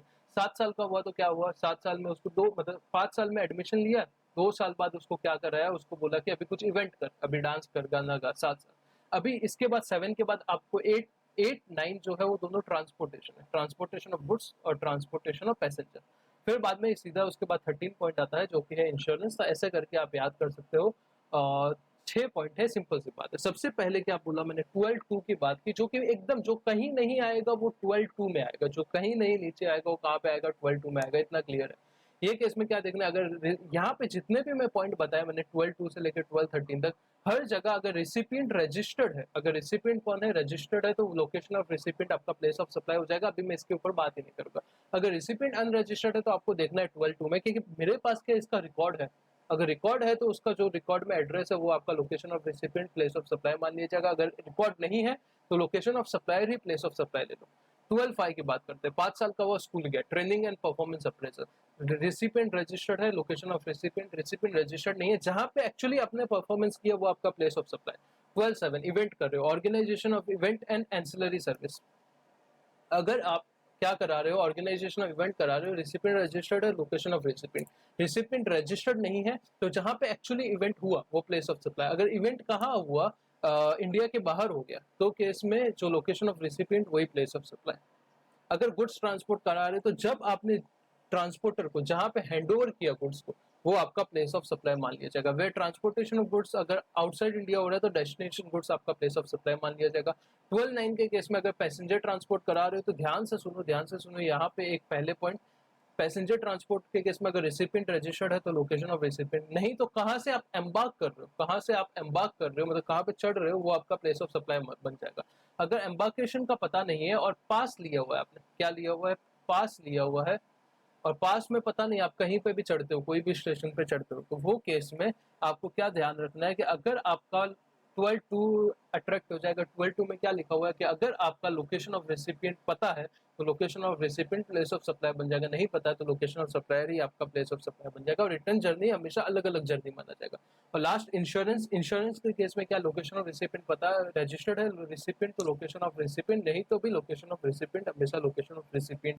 12(3) अभी देखेंगे, 12(4) अभी देखेंगे। 12(5) क्या था, 5 साल का बच्चा क्या करेगा, ट्रेनिंग एंड अप्रेजल। 12(6) यहाँ पे देखेंगे। 12(7) 7 साल का हुआ तो वो इवेंट कर रहा था। 8 में ट्रांसपोर्टेशन ऑफ गुड्स, 9 में ट्रांसपोर्टेशन ऑफ पैसेंजर, ठीक है। फिर 10 यहाँ पे है, 11 यहाँ पे है, 12 यहाँ पे, 13 वहाँ पे था कि इंश्योरेंस वाले केस में क्या होगा, ठीक है। तो अभी यहाँ पे जो अगर आप डिफरेंस देखोगे तो ऊपर ऐसा था कि अगर रिसिपिएंट रजिस्टर्ड होगा तो क्या होगा, यहाँ पे कुछ नहीं, यहाँ पे सीधा डिस्क्रिप्शन है और place of supply. Place of supply मतलब सीधा सर्विस बता रहा है कि मेरा प्लेस ऑफ सप्लाई क्या होगा। ऊपर बता रहा था कि रिसिपिएंट के हिसाब से पता चलेगा कि प्लेस ऑफ सप्लाई क्या है। रिसिपिएंट रजिस्टर्ड है तो प्लेस ऑफ सप्लाई रिसिपिएंट का लोकेशन, नहीं तो देखेंगे। यहाँ पे सीधा बता दिया कि देखेंगे, हम बताएंगे कि क्या प्लेस ऑफ सप्लाई रहेगा, हम फिक्स करेंगे, तुम्हें कोई हक नहीं है प्लेस ऑफ सप्लाई फिक्स करने का। इज इट ओके, इतना क्लियर है? यस। तो अभी मैं आगे आ जाता हूँ। आपको 12(3) के ऊपर जो नोट लिखा है, नीचे नोट थियोरेटिकल फॉर्म में लिखा है, यहाँ पे मैंने एकदम अच्छे से आपको बता दिया है, तो वहां से देखते हैं। 12(3) में बहुत सारी चीजों की प्लेस ऑफ सप्लाई फिक्स की हुई है। सबसे पहला, कोई भी सर्विस आप इमूवेबल प्रॉपर्टी के रिलेटेड देते हो या लेते हो तो उसके रिलेटेड क्या। सेकंड, अगर आप कहीं पे होटल वगैरह में जाके रहते हो, अकोमोडेशन लेते हो, लॉजिंग इन अकोमोडेशन इन होटल वगैरह कुछ लेते हो तो क्या। और थर्ड, इमूवेबल प्रॉपर्टी के हो, आप क्या लेते हो, रेंट पे लेते हो, शादी कराने के लिए, रिसेप्शन के लिए, या कोई ऐसे इवेंट के लिए लेते हो, तो ये केसेस में टाइम ऑफ सप्लाई क्या होगा। सबसे पहले, अगर आप कोई सर्विस लेते हो directly related to immovable property, मतलब आपका घर है, इसके ऊपर आप कोई सर्विस ले रहे हो, जैसे आर्किटेक्ट का सर्विस ले रहे हो, कोई इंटीरियर डिजाइनर का सर्विस ले रहे हो, कोई सर्वे करने आता है कि भाई ये कितना प्रॉपर्टी है, इधर क्या कर सकते हैं, वो सर्वे, या फिर बिल्डर कोई बिल्डिंग बनाता है उससे पहले वो सब तोड़ते हैं ना, तो वहाँ पे वो सब सर्वे करते हैं, वो वाला सर्विस। कोई इंजीनियर, सिविल इंजीनियर का आप कोई सर्विस ले रहे हो, या कोई अदर एक्सपर्ट का सर्विस लेते हो, कोई और एक्सपर्ट हो सकता है, या फिर कोई रियल एस्टेट एजेंट का सर्विस ले रहे हो, या फिर आप कोई लाइसेंस दे रहे हो, उसके रिलेटेड लाइसेंस वगैरह दे रहे हो, उसके रिलेटेड कोई सर्विस ले रहे हो, या फिर लास्ट में आप क्या कर रहे हो, कैरी आउट कर रहे हो या कोऑर्डिनेट कर रहे हो, किसको, कंस्ट्रक्शन वर्क को कैरी आउट या कोऑर्डिनेट कर रहे हो। अगर ऐसे टाइप के मतलब इमूवेबल प्रॉपर्टी के रिलेटेड आप कोई तरीके के सर्विस ले दे रहे हो तो ये केस में प्लेस ऑफ सप्लाई क्या होगा, वो एक तो देखना है अपने को। सेकंड केस में देखना है, अगर आप जाके कहीं पे लॉजिंग अकोमोडेशन लेते हो, कहाँ पे, होटल में लेते हो, इन में लेते हो, गेस्ट हाउस में लेते हो, होम स्टे में लेते हो, क्लब में लेते हो, कैंपसट में लेते हो, या कोई भी ऐसा नाम, कुछ भी नाम में क्या रखा है, आप कहीं पे जाके ऐसा कोई भी रहने की जगह ढूंढते हो, शिमला मनाली गए, अभी होम स्टे ढूंढ रहे हो, तो होम स्टे में रहोगे या होटल में रहोगे, नाम में क्या रखा है, वहां पे कुछ अकोमोडेशन का अगर आप सर्विस ले रहे हो, इंक्लूडिंग हाउस बोट। केरला वगैरह में जाते हैं तो वहां पे पता है हाउस बोट चलता है, पानी में बैठ जाओ, वो 2-4 दिन मस्त उधर घूमो, पानी के अंदर रहो, तो हाउस बोट, या फिर एनी अदर व्हीकल या कोई और व्हीकल में आप क्या ले रहे हो, अकोमोडेशन ले रहे हो, तो प्लेस ऑफ सप्लाई क्या रहेगा। पहला क्या, इमूवेबल प्रॉपर्टी के रिलेटेड कोई सर्विस, दूसरे में कोई अकोमोडेशन का सर्विस, तीसरे में आप क्या शादी, रिसेप्शन या कोई ऐसा इवेंट के लिए कोई होटल वगैरह को रेंट पे लेते हो, तो वो केस में प्लेस ऑफ सप्लाई क्या रहेगा। बेसिकली आपके रहने का, आपके ये केसेस में क्या सर, आपको इमूवेबल प्रॉपर्टी, एकोमोडेशन, और तीसरा आपका इमूवेबल प्रॉपर्टी का मैरिज वगैरह रिसेप्शन वगैरह के लिए ले रहे हो तो प्लेस ऑफ सप्लाई क्या रहेगा। तो सबसे पहले क्या बोला कि वो जो लोकेशन है, जो समझो इमूवेबल प्रॉपर्टी, मेरे को कुछ इंजीनियर का सर्विस चाहिए, करेक्ट है, तो मेरे जो प्रॉपर्टी का लोकेशन है, या फिर मैं शिमला मनाली घूमने गया, वहां पे मैं होम स्टे में रह रहा हूँ, तो वो होम स्टे का जो लोकेशन है, करेक्ट, या फिर मैंने शादी के लिए कहाँ पे, मथुरा में मेरा शादी हुआ, तो चलो वहां पे मैंने कुछ होटल वगैरह बुक किया, तो वहां का जो location, location of such property आपका क्या मान लिया जाएगा, प्लेस ऑफ सप्लाई मान लिया जाएगा, पहला पॉइंट। सेकंड, अगर वो लोकेशन आउटसाइड इंडिया है, चलो मैंने शादी इंडिया में ना करके मेरे पास बहुत पैसे थे, मैंने कहीं फॉरेन में किया, ठीक है, तो वो केस में लोकेशन ऑफ रिसिपिएंट जो है, सप्लायर कौन रहेगा, वो होटल वाला रहेगा, रिसिपिएंट कौन रहेगा, मैं रहूंगा, तो मेरा लोकेशन क्या मान लिया जाएगा, प्लेस ऑफ सप्लाई मान लिया जाएगा। तीसरा, अगर कोई सप्लाई एक से ज्यादा जगह पे दिया जा रहा है, समझो मेरा कुछ शादी नहीं, मेरी कोई मीटिंग्स है, मैंने इंडिया में 4-5 जगह पे मैंने कोई होटल बुक करके रखी है, जहाँ पे मेरे वेरियस स्टाफ मेंबर है, अलग अलग सिटी वाले, सब वहाँ पे जमा हो रहे हैं, सबका एक हेड है और सब वीडियो कॉन्फ्रेंसिंग के थ्रू क्या कर रहे हैं, ज्वाइन हो रहे हैं, ऐसा कुछ नहीं है। तो जितने भी होटल है, टोटल मेरा वैल्यू जो मैंने पे किया है किसको, सप्लायर को, जो मेरे को ये होटल वगैरह का व्यवस्था दे रहा है, समझो मेक माई ट्रिप वाला दे रहा है या कोई भी दे रहा है, ठीक है, तो वो उसको मैं टोटल अमाउंट जो पे करूंगा ना, हर एक स्टेट के वैल्यू में मैं क्या करूंगा, बाइफरकेट कर दूंगा। जैसे जैसे मेरे को महाराष्ट्र में कितना पे हुआ, गुजरात में मैंने कितना पे किया, उस हिसाब से मैं क्या कर दूंगा, बाइफरकेट कर दूंगा, value taken as per the contract proportionately, वो कॉन्ट्रैक्ट में जितना लिखा है कि ये जगह पे इतना होगा, उस हिसाब से मैं प्रोपोर्शनेटली वैल्यू चेंज कर, मतलब वो कर दूंगा बाइफरकेट, और वो स्टेट को उतना उतना क्या मिल जाएगा, प्लेस ऑफ सप्लाई मिल जाएगा, मतलब वो स्टेट में इतना प्लेस ऑफ सप्लाई फिक्स हो जाएगा। लोकेशन ऑफ, अगर प्रॉपर्टी पता है तो सीधा का सीधा प्लेस ऑफ सप्लाई वो प्रॉपर्टी, अगर प्रॉपर्टी इंडिया के बाहर है तो आपको क्या देखना है, लोकेशन ऑफ रिसिपिएंट जो है वो प्लेस ऑफ सप्लाई बन जाएगा। अगर मोर देन वन स्टेट और यूनियन टेरिटरी, एक से ज्यादा स्टेट और यूनियन टेरिटरी में आप क्या कर रहे हो, सर्विस ले रहे हो, तो वो केस में वैल्यू क्या हो जाएगा, कॉन्ट्रैक्ट के हिसाब से आपको प्रोपोर्शनेटली लेना पड़ेगा, ताकि आपका प्लेस ऑफ सप्लाई हर एक स्टेट में एक तो फिक्स हो जाए और उस हिसाब से उतना CGST, SGST, IGST प्रोपोर्शनेटली लगे। तो यहाँ पे मैं 12(3) के नोट के ऊपर आता हूँ। एक्सेप्शनल और स्पेशल केसेस सर्विस, एक्सेप्शनल और स्पेशल केसेस सर्विस में क्या लिखा हुआ है कि पहले पॉइंट में directly related to immovable property, अगर आप कोई सर्विस ले रहे हो, जैसे कि service provided by architect, interior decorator, surveyor, engineer और अदर रिलेटेड एक्सपर्ट और स्टेट एजेंट, और any service provided by way of grant of license to use immovable property और for carrying out coordination of construction of work, मतलब कोई भी immovable property के लिए पहला सर्विस ले रहे हो। दूसरा, होटल में क्या करो, अकोमोडेशन करो, होटल में, इन में, गेस्ट हाउस में, होम स्टे में, क्लब में, कैंपसिट में, by what ever name called, and including house boat और एनी अदर वेसल। और थर्ड में क्या कर रहे हो, इमूवेबल प्रॉपर्टी में आप अकोमोडेशन ले रहे हो फॉर ऑर्गेनाइजिंग एनी मैरिज और रिसेप्शन और matter related there to.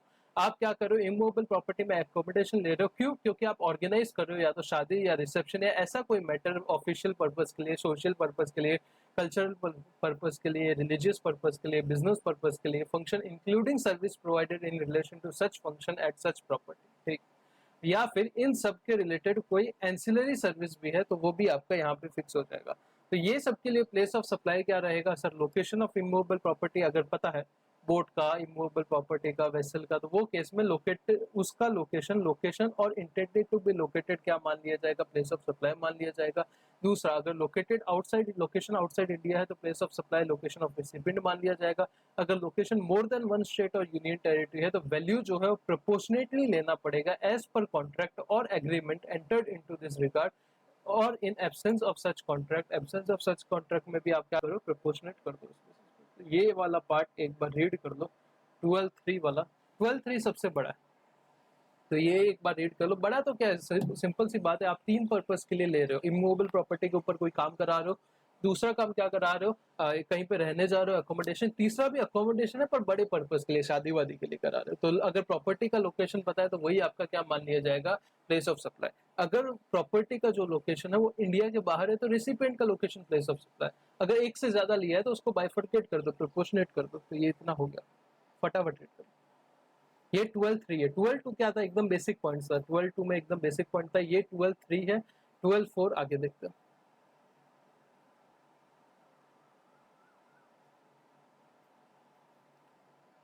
Read कर लिया, पॉज करके रीड करो फटाफट, आपका भी टाइम वेस्ट ना हो मेरा भी ना।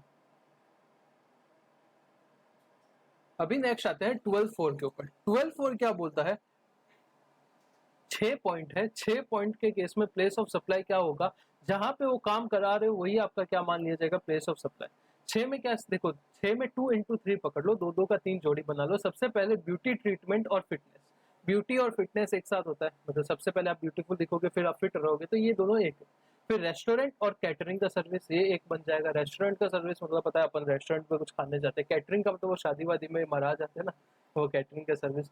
फिर क्या है, पर्सनल ग्रूमिंग और हेल्थ का सर्विस। पर्सनल ग्रूमिंग का सर्विस बाल बाल कटाने का, ब्यूटी पार्लर का, और हेल्थ का सर्विस मतलब डॉक्टर वगैरह का रिलेटेड कोई service, including cosmetic and plastic surgery. तो ये सब केस में प्लेस ऑफ सप्लाई क्या माना जाएगा, जहां पे आप एक्चुअली सर्विस परफॉर्म कर रहे हो, जहां पे वो बाल आपका एक्चुअली काट रहा है, जहां पे आपको एक्चुअली ब्यूटी पार्लर में ट्रीटमेंट दिया जा रहा है, जहां पे आप एक्चुअली जिम कर रहे हो, या जहां पे आप बेसिकली जहां पे कॉस्मेटिक सर्जरी करा रहे हो, वो जो एक्चुअल प्लेस है जहां पे आपको सर्विस दिया जा रहा है, वही आपका क्या मान लिया जाएगा, प्लेस ऑफ सप्लाई मान लिया जाएगा। 6 पॉइंट है देखो, ब्यूटी और आपका कौन सा, फिटनेस एक साथ आ गया, ब्यूटी ट्रीटमेंट और फिटनेस। फिर आपका कैटरिंग और रेस्टोरेंट एक साथ आ गया, पर्सनल ग्रूमिंग और हेल्थ केयर एक साथ आ गया, including cosmetic and plastic surgery. तो ये केस में जो एक्चुअल जहां पे परफॉर्मेंस हो रहा है वही आपका प्लेस ऑफ सप्लाई मान लिया जाएगा, ठीक है।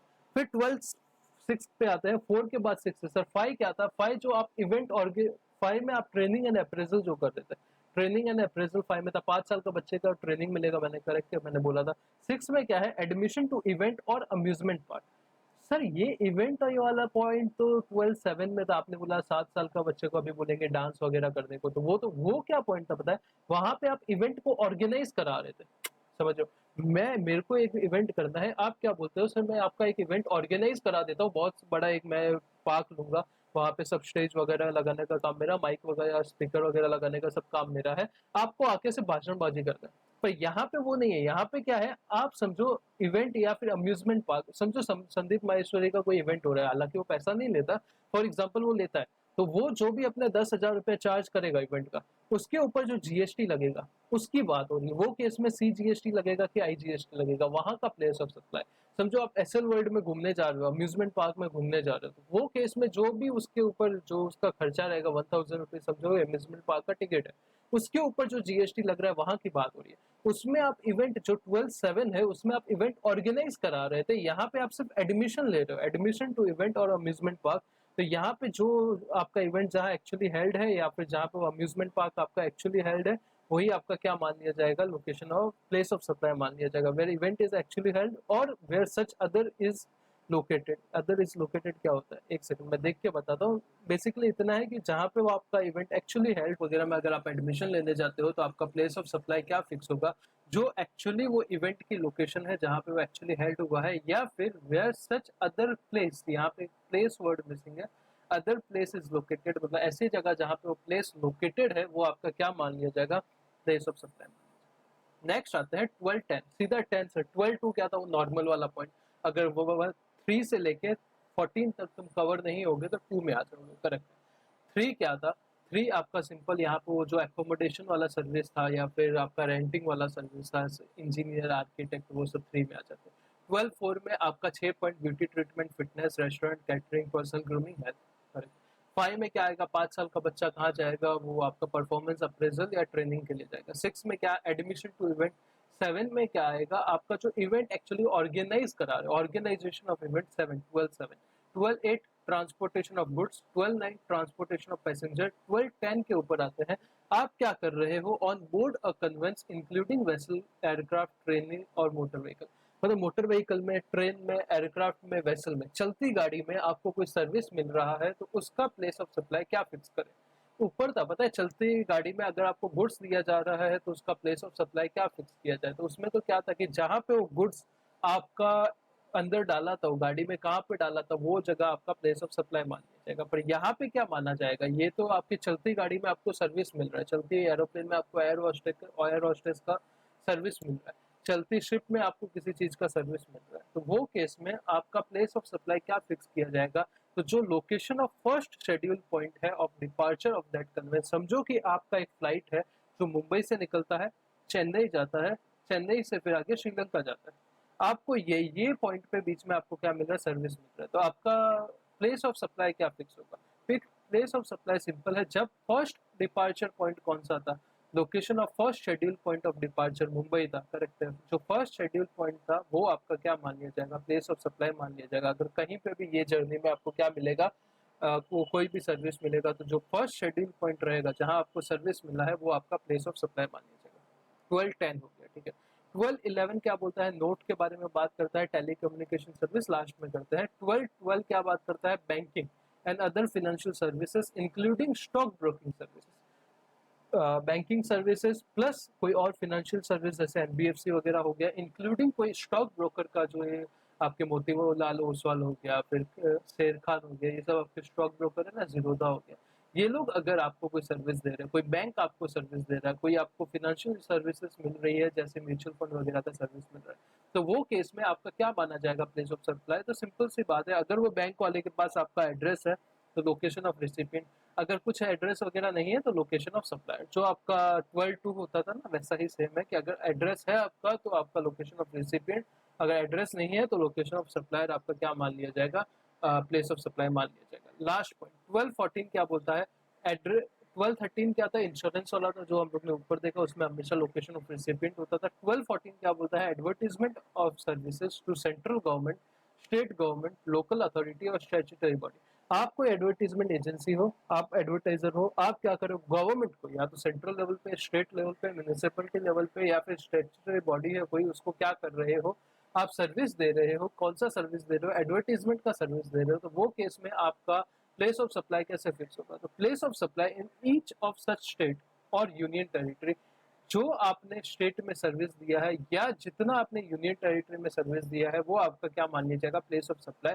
समझो आपने एक से ज्यादा प्लेस पे सर्विस दिया हुआ है तो वैल्यू जो है वो आपका स्पेसिफिक टू ईच स्टेट और union territory shall be proportion to the amount attributable to service provided by way of dissemination determined in term of contract or agreement entered into this regard or in absence of such contract or agreement on such other basis or as may be prescribed। देखो कुछ ध्यान रखने की जरूरत है, simple सी बात है। देखो आज मैं बैठा हूँ, मैं एक advertisement agency, Narendra Modi government मेरे को आके बोलती है कि भाई तुमको महाराष्ट्र में, गुजरात में और राजस्थान में आपको कितना करना है, 150 बोर्ड इधर लगाने हैं, 100 बोर्ड इधर लगाने हैं, 50 बोर्ड इधर लगाने हैं, करेक्ट है।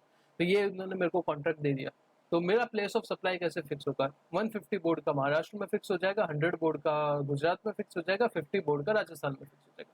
वैल्यू जो भी टोटल मिलेगा उसका 150, समझो 10 लाख रुपया मिला तो 10 लाख इंटू 150 डिवाइड बाय 300 मैं महाराष्ट्र में फिक्स कर दूंगा, 100 डिवाइड बाय 300 मैं गुजरात में फिक्स कर दूंगा, 50 डिवाइड बाय 100 मैं राजस्थान में फिक्स कर दूंगा। सीएमए इंटर का मटेरियल मैं एक बार एग्जांपल आपको बता देता हूँ। The government has hired 200 hoarding in Lakshadweep and 175 hoarding in Chennai. Government ने क्या बोला कि 200 होर्डिंग कहाँ लगाना है, लक्षद्वीप में लगाना है, 175 होर्डिंग चेन्नई में लगाना है, for providing the advertisement of gas subsidy. जो गवर्नमेंट गैस सब्सिडी देती है उसका एडवर्टीजमेंट आपको देना है। And contract contains the consideration of these hoarding separately. दोनों होर्डिंग का अलग अलग पैसा बोल दिया, इसका इतना पैसा होगा, इसका इतना पैसा मिलेगा। Hoarding services supplied by messrs x limited located in Hyderabad. Location of supplier क्या आ गया, हैदराबाद आ गया। प्लेस ऑफ सप्लाई क्या रहेगा, 200 होर्डिंग के लिए लक्षद्वीप हो जाएगा, 175 होर्डिंग के लिए चेन्नई हो जाएगा, करेक्ट है। तो place of supply location Lakshadweep भी होगा, चेन्नई भी होगा, इतने अमाउंट के लिए लक्षद्वीप होगा, इतने अमाउंट के लिए चेन्नई होगा। प्लेस ऑफ सप्लाई हैदराबाद यानी आंध्र प्रदेश, तो ये तमिलनाडु, ये लक्षद्वीप, लक्षद्वीप यूनियन टेरिटरी आपका, तो IGST चार्ज हो जाएगा दोनों केस में। सिंपल है यस सर, मतलब सिंपल सी बात है, जितना आपका एट्रीब्यूटेबल हो रहा है उतना आप कर दो डिवाइड। तो यहाँ पे आपका पहला पार्ट जो डोमेस्टिक ट्रांजैक्शन है इन case of place of supply वो खत्म नहीं होता। 12-11 बचा हुआ है, बाकी सब खत्म हो जाता है। 12-2 क्या था सर, याद करो, 12-2 बेसिक बात करता था, ठीक है। 12-3 क्या बात कर रहा था, वो बहुत सारी चीजें, 3 चीजों के बारे में बात कर रहा था। 12-4 क्या बात करता है सर, 12-4 6 चीजों के बारे में बात करता है, पर्सनल ग्रूमिंग, फिटनेस, ये सब चीजों के बारे में। 12-5 क्या बात करता है, परफॉर्मेंस एंड अप्रेजल। 12-6 आप क्या कर रहे हो, इवेंट में एडमिशन ले रहे हो। 12-7 आप इवेंट को ही ऑर्गेनाइज करा रहे हो। 12-8 transportation of goods. 12-9 transportation of passenger, correct है। अंदर का याद हो जाएगा भाई, मेजोरिटी के केस में तो लोकेशन ऑफ रेसिपिएंट या फिर जहाँ पे इवेंट हो रहा है वही है, बाकी कुछ केसेस में आपको अपोर्शन करना है, बाकी कुछ ज्यादा है नहीं। 12-9 हो गया। 12 कितना हुआ आपका, 12-9 हो गया, करेक्ट है। 12-10 वो बोर्ड में वेसल वगैरह लेके जा रहे हैं, वो मतलब आपका गाड़ी में वेसल में एयरक्राफ्ट में कोई सर्विस मिल रहा है तो उसका क्या प्लेस ऑफ सप्लाई रहेगा। 12-11 क्या बात करता है, ये अभी जो टेलीकम्युनिकेशन वाला है वो पढ़ते हैं।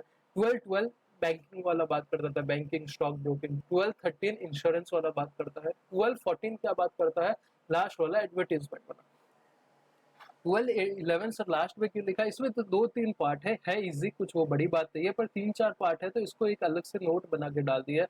12-11 क्या बोलता है, अगर आप क्या करते हो, कोई टेलीकम्युनिकेशन सर्विस दे रहे हो, क्या कर रहे हो, कोई टेली, आप समझो आइडिया हो, वोडाफोन हो, टेलीकम्युनिकेशन सर्विस दे रहे हो including data transfer, broadcasting, cable TV service etcetera, तो वो केस में प्लेस ऑफ सप्लाई क्या माना जाएगा। तो सबसे पहले 4 पार्ट में डिवाइड करना है। अगर आप जो टेलीकम्युनिकेशन सर्विस दे रहे हो उसके लिए फिक्स टेलीकॉम लाइन लगाया हुआ है, आपने कोई फिक्स टेलीकॉम लाइन लगाया, जैसे कि कोई लीज सर्किट है, इंटरनेशनल लीज सर्किट है, या फिर कोई केबल है या डिस एंटीना है, ऐसा कुछ लगाया, तो जहां पे वो जो प्लेस में इंस्टॉल किया, जैसे टाटा स्काई वालों का लगा रहता है ना, टाटा स्काई का छतरी, वैसा कोई कुछ लगा के रखा है, डिस एंटीना या इंटरनेट लीज सर्किट या लीज सर्किट या कोई फिक्स टेलीकॉम लाइन आपका डब्बा लगाया हुआ है फोन का, तो जहां पे वो डब्बा इंस्टॉल किया हुआ है वही आपका प्लेस ऑफ सप्लाई मान लिया जाएगा। अगर कोई विजिबल चीज, फिजिकल चीज दिख रही है ना कि ये चीज इंस्टॉल करने की वजह से आपको टेलीकम्युनिकेशन सर्विस मिल रहा है, तो जो डब्बा जहां पे इंस्टॉल किया है वही आपका प्लेस ऑफ सप्लाई माना जाएगा। ठीक है। सेकेंड केस, अगर आप पोस्टपेड मोबाइल कनेक्शन ले रहे हो, क्या ले रहे हो, पोस्टपेड मोबाइल कनेक्शन का मतलब क्या होता है, सर आप पहले यूज कर दो फिर आप क्या करो, बिल भर दो। तो वो केस में जो आपका एड्रेस है, रेसिपिएंट कौन है, जो फोन यूज कर रहा है, जो पोस्टपेड कनेक्शन यूज कर रहा है, ये बिल भरेगा, तो इसका एड्रेस तो सप्लायर के पास 100% रहेगा, कोई सवाल ही नहीं है सर, एड्रेस रहेगा तभी तो बिल भेजेगा। तो ये जो लोकेशन ऑफ रेसिपिएंट का एड्रेस है वही आपका क्या मान लिया जाएगा, प्लेस ऑफ सप्लाई मान लिया जाएगा। Location of billing address of the recipient on the record of supplier of service क्या मान लिया जाएगा, प्लेस ऑफ सप्लाई मान लिया जाएगा। ठीक है। थर्ड केस पे, अगर प्रीपेड मोबाइल कनेक्शन है, प्रीपेड मोबाइल कनेक्शन का सिस्टम आपको पता है, पहले पैसा डालो फिर आप बात कर सकते हो, करेक्ट है। ये केस में देखो, जो लोकेशन है रेसिपिएंट का वो पता लगाना इतना आसान नहीं ना। प्रीपेड में कोई भी कहाँ से भी मैंने वाउचर खरीद दिया, पहले वो मिलता था ना 10-20 रुपए का छोटा रिचार्ज, वैसा हम लोग खरीदते थे, तो अभी क्या वो मेरा एड्रेस मांगेगा क्या भाई, तू कहाँ पे रहता है, मेरे को जीएसटी चार्ज करना है, ऐसा थोड़ी होता है। तो prepaid mobile connection through voucher और एनी अदर मीन्स, वाउचर मतलब वो पहले कॉइन से अपन स्क्रैच करते थे ना, वैसा पुराने जमाने में।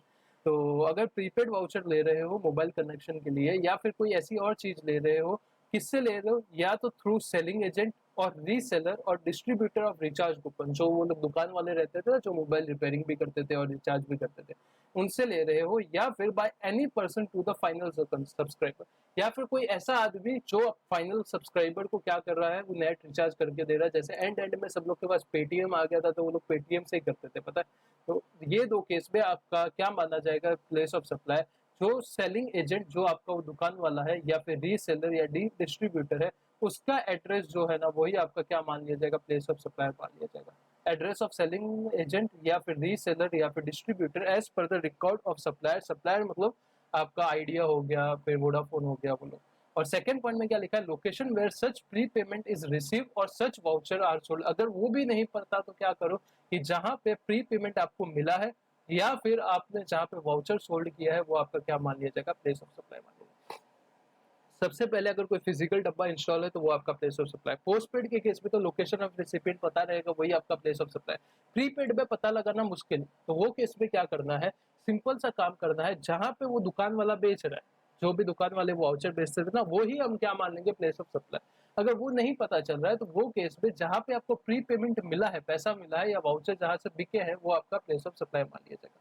इन अदर केस, अगर ये तीनों के अलावा कोई केस है तो जो रिसिपिएंट का एड्रेस है वही प्लेस ऑफ सप्लाई मान लिया जाएगा। अगर एड्रेस नहीं पता, इफ नॉट अवेलेबल, तो लोकेशन ऑफ सप्लायर ही क्या मान लिया जाएगा, प्लेस ऑफ सप्लाई मान लिया जाएगा।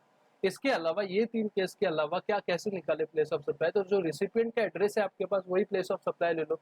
अगर वो भी नहीं है तो सप्लायर का एड्रेस है क्या मान लो, लोकेशन प्लेस ऑफ सप्लाई मान लो और जीएसटी लगा दो।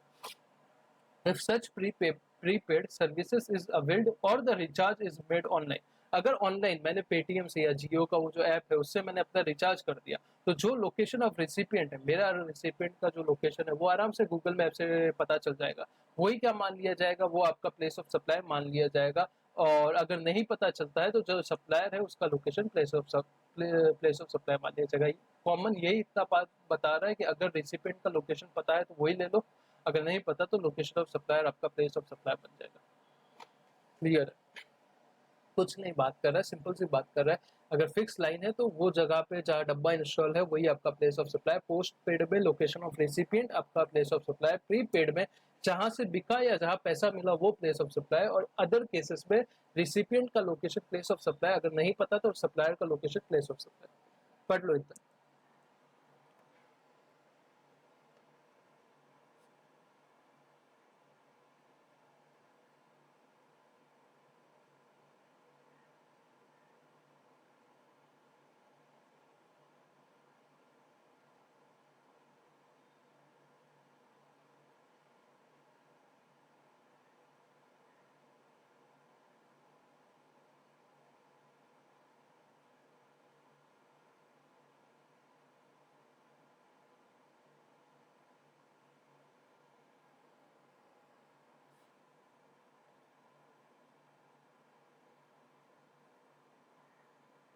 ठीक, नीचे क्या लिखा है, if lease circuit installed in more than one state और यूनियन टेरिटरी। अगर जो ऊपर जो डब्बा था वो एक से ज्यादा स्टेट में क्या किया है, इंस्टॉल किया हुआ है, and consolidated amount is charge. समझो मेरा एक ऑफिस है राजस्थान में, एक ऑफिस है मुंबई में, एक ऑफिस है गुजरात में, तीनों जगह पे डब्बा लगाया हुआ है और कंसोलिडेट बिल मेरी मुंबई ऑफिस में आता है। तो वो केस में प्लेस ऑफ सप्लाई क्या रहेगा, जितना जिसको असाइन किया है उतना आपका प्रोपोर्शनेट बेसिस पे, जैसे एडवर्टीजमेंट में हो रहा था ना, वैसे क्या हो जाएगा, बाइफरकेट हो जाएगा, कोई दिक्कत की बात ही नहीं है। ठीक, तो यहाँ पे अपना सेक्शन 12 पूरा हो जाता है। सेक्शन 12 का वापस एक बार रिविजन करते हैं। देखो 12 के 6 पॉइंट अलग थे, 7 पॉइंट अलग थे। 6 पॉइंट में क्या, रेसिपिएंट बताता है कि प्लेस ऑफ सप्लाई क्या होगा। अगर रेसिपिएंट रजिस्टर्ड है तो हमेशा location of recipient place of supply होगा, नहीं तो बताएगा वो सेक्शन क्या रहेगा। और बाकी हुए 7 पॉइंट में वो खुद बताएगा पॉइंट कि क्या रहेगा हमारा प्लेस ऑफ सप्लाई। ये सबसे पहले 6 पॉइंट जिसमें क्या रहेगा, लोकेशन ऑफ रेसिपिएंट अगर रजिस्टर्ड है तो हमेशा यही प्लेस ऑफ सप्लाई रहेगा, नहीं तो वो बताएगा। 12(3) से लेकर 12(14) में कोई कवर नहीं होता, तो और जो सामने वाला रेसिपिएंट रजिस्टर्ड है तो location of recipient place of supply. और अगर लोकेशन ऑफ अनरजिस्टर्ड है रेसिपिएंट तो उसका लोकेशन पता है तो वही प्लेस ऑफ सप्लाई, नहीं पता तो सप्लायर का लोकेशन प्लेस ऑफ सप्लाई। 12(5) 5 साल का बच्चा क्या करेगा, 5 साल का बच्चा जाएगा ट्रेनिंग करने स्कूल में, परफॉर्मेंस करने, तो उसका क्या रहेगा प्लेस ऑफ सप्लाई। अगर रजिस्टर्ड है तो लोकेशन ऑफ रेसिपिएंट, नहीं तो जहाँ पे एक्चुअली वो परफॉर्मेंस हो रहा है, जहाँ पे स्कूल चल रहा है, जहाँ पे वो टीचिंग करा रहे हैं, जहाँ पे डांस सिखा रहे हैं, वही क्या मान लिया जाएगा, प्लेस ऑफ सप्लाई मान लिया जाएगा।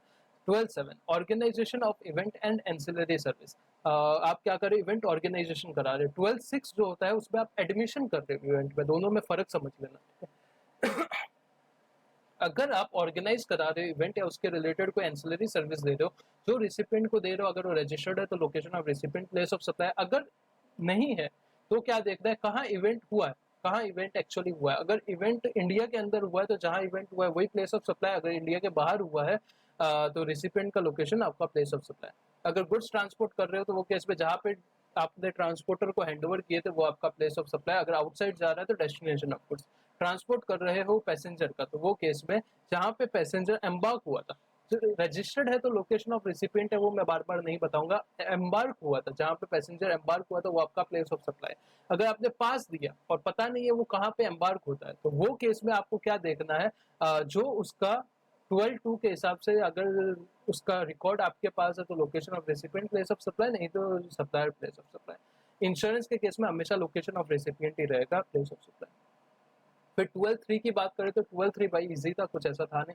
आप 3 तरीके का सर्विस ले रहे हो, directly relation to immovable property ले रहे हो, जैसे architect, interior decorator, surveyor, engineer वगैरह का सर्विस ले रहे हो। लॉजिंग अकोमोडेशन इन होटल ले रहे हो, मतलब होटल में रहने जा रहे हो, गेस्ट हाउस, इन होम स्टे वगैरह में रह रहे हो तो उसका सर्विस। और थर्ड क्या है, आप शादी वादी के लिए, सर्वे के लिए, ऑफिस के लिए, रिसेप्शन के लिए कोई होटल वगैरह बुक कर रहे हो तो वो केस में प्लेस ऑफ सप्लाई क्या रहेगा, तो वो जो एक्चुअली बोट का, हाउस का, जो भी होटल का लोकेशन है वही आपका प्लेस ऑफ सप्लाई मान लिया जाएगा। अगर वो लोकेशन जो है होटल आपने बाहर, इंडिया के बाहर लिया है तो जो लोकेशन ऑफ रेसिपिएंट है वो प्लेस ऑफ सप्लायर मान लिया जाएगा। और एक से ज्यादा स्टेट में आपने होटल ली हुई है तो जैसा वो एडवर्टीजमेंट में था ना, सेम टू सेम कंसेप्ट लगेगा, कॉन्ट्रैक्ट के हिसाब से प्रोपोर्शनेट हो जाएगा वैल्यू ऑफ सप्लाई, जो जो स्टेट में जितना जितना सर्विस दिया था।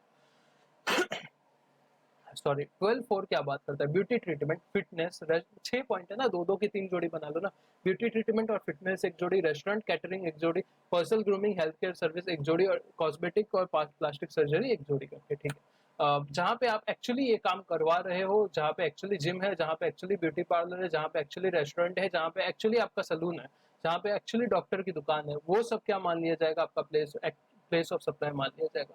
12(6) क्या बोलता है, एडमिशन टू इवेंट, जहाँ पे वो एक्चुअल इवेंट हो रहा है या जहाँ पे वो एक्चुअली पार्क, अम्यूजमेंट पार्क वगैरह, वो प्लेस ऑफ सप्लाई मान लिया जाएगा। 12(10) क्या बात करता है, अगर आप कोई गाड़ी के बीच में आपको सर्विस मिल रहा है, फ्लाइट के बीच में आपको सर्विस मिल रहा है, तो वो केस में क्या होगा, जब वो फर्स्ट शेड्यूल पॉइंट क्या था फ्लाइट का, वही आपका प्लेस ऑफ सप्लाई मान लिया जाएगा। 12(11) हम लोग ने देख लिया टेलीकम्युनिकेशन सेक्टर का। बैंकिंग और अदर फाइनेंशियल सर्विस सिंपल है, लोकेशन ऑफ रिसिपिएंट पता है तो वो प्लेस ऑफ सप्लाई, नहीं पता तो सप्लायर प्लेस ऑफ सप्लाई। और 14 में एडवर्टीजमेंट में आपको क्या करना है, बाइफरकेट कर देना है जिसको जितना आपने एडवर्टीजमेंट जहां जहां पे दिया है, पर central government, state government, local authority, statutory body को ही आपको क्या देना है, आपको ये बेसिकली एडवर्टीजमेंट का सर्विस देना है। फिर ये एक बार रीड कर लो और आपका यहाँ पे सेक्शन 12 पूरा हो जाता है।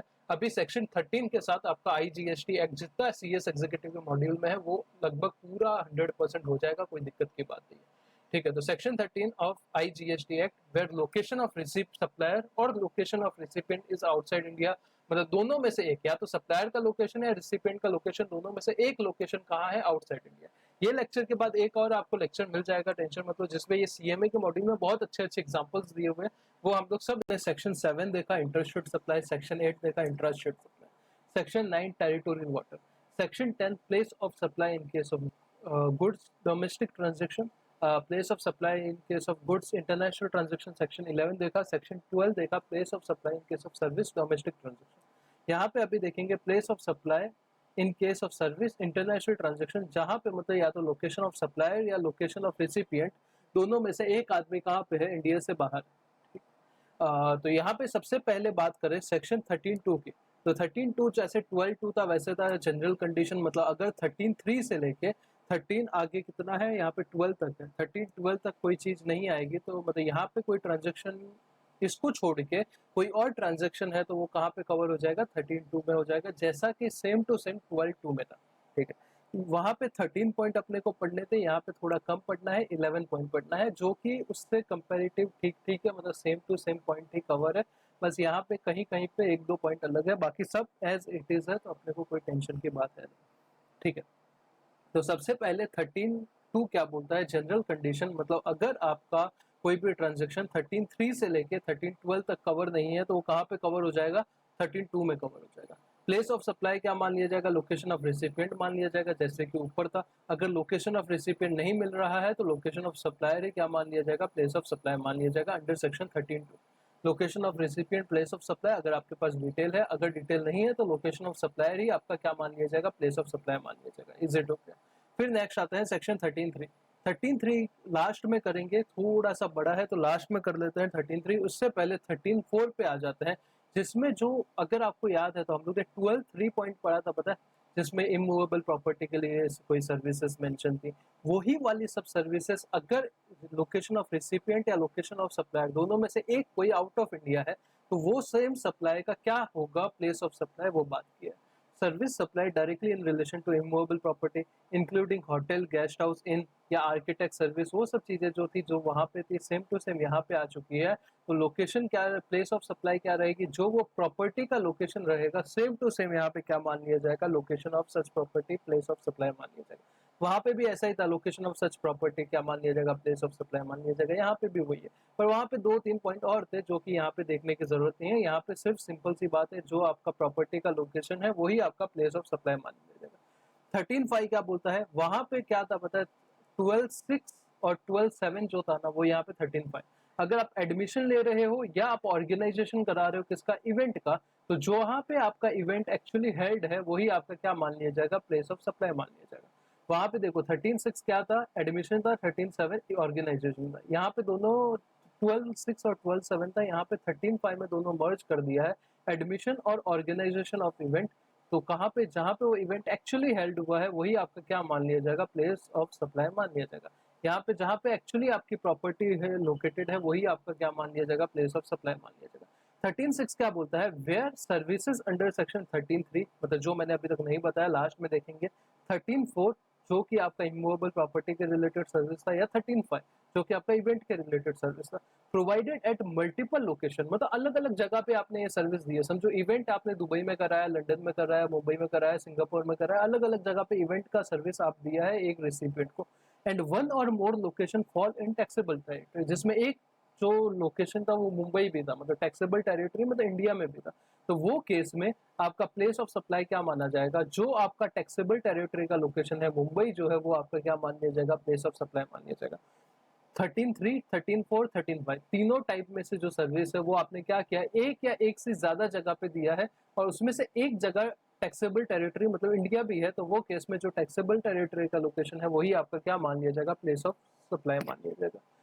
नेक्स्ट आते हैं, इसके रिलेटेड भर भर के एग्जांपल सीएमए के मॉड्यूल में दिए हुए हैं। अगले लेक्चर में आपके अच्छे खासे एग्जांपल अपन करेंगे, तो अपने को पूरा एक एक चीजें क्लियर हो जाएगी, कोई टेंशन की बात नहीं। अभी ये याद कर लेते हैं, एक बार ये याद हो गया ना, फिर अपन एक एक चीजें समझेंगे, कैसे इम्प्लीकेशन हो रहा है वो भी समझ लेंगे, तो अपना सब काम बन जाएगा। ठीक है।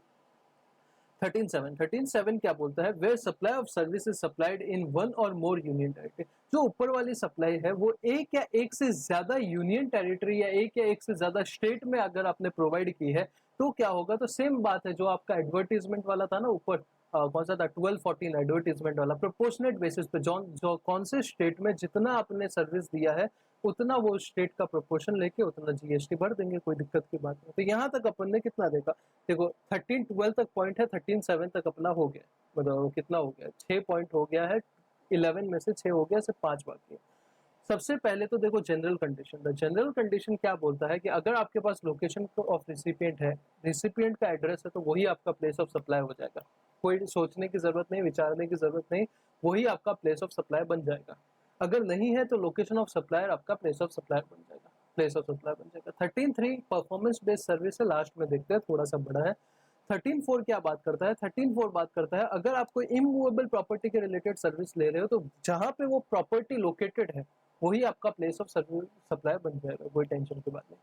13(5) बोलता है अगर आप कहाँ पे इवेंट कोई ऑर्गेनाइज करा रहे हो या इवेंट में एडमिशन ले रहे हो, जैसे सिंगापुर में जाके मैं कोई बहुत बड़ा यूनिवर्सल स्टूडियो में जाता हूँ और वहाँ का इवेंट का टिकट लेता हूँ, तो वो केस में मैं क्या हो जाएगा, मेरा place of supply Singapore fix हो जाएगा। जहां पे वो एक्चुअली इवेंट हेल्ड है वो आपका क्या बन जाएगा? Place of supply. 6 क्या बोलता है? ये 3 पॉइंट जो थे ना ऊपर वाले, इसकी सर्विस आपने एक से ज्यादा जगह पे दी है और उसमें से एक जगह इंडिया में भी है, टैक्सेबल टेरिटरी में भी है, तो जो लोकेशन ऑफ टैक्सेबल टेरिटरी है वो आपका प्लेस ऑफ सप्लाई बन जाएगा। 13(7) बोलता है where supply of service is supplied in one और मोर स्टेट और यूनियन टेरिटरी। एक या एक से ज्यादा स्टेट या यूनियन टेरिटरी में आपने कोई सर्विस दिया है, तो आप वो बाइफरकेट कर लो, प्रोपोर्शनेट कर लो, कौन सी कितना अमाउंट का सर्विस कहाँ पे दिया है उतना वहां पे प्लेस ऑफ सप्लाई फिक्स हो जाएगा, बचा हुआ वहां पे फिक्स हो जाएगा। 13(8) की बात करें, 13(8) में तीन टाइप का सर्विस है। सबसे पहले बैंकिंग सर्विस। अगर कोई आप बैंकिंग सर्विस दे रहे हो जिसमें एक इंडिया का है एक फॉरेन का है, या फिर आप कोई इंटरमीडिएरी सर्विस दे रहे हो, एजेंट टाइप का सर्विस दे रहे हो जिसमें एक इंडियन है एक फॉरेनर है, या थर्ड आप कोई हायरिंग का सर्विस दे रहे हो जिसमें आप क्या हायर कर रहे हो, गाड़ी वगैरह हायर कर रहे हो, पर एक्सक्लूडिंग वेसल एंड एयरक्राफ्ट।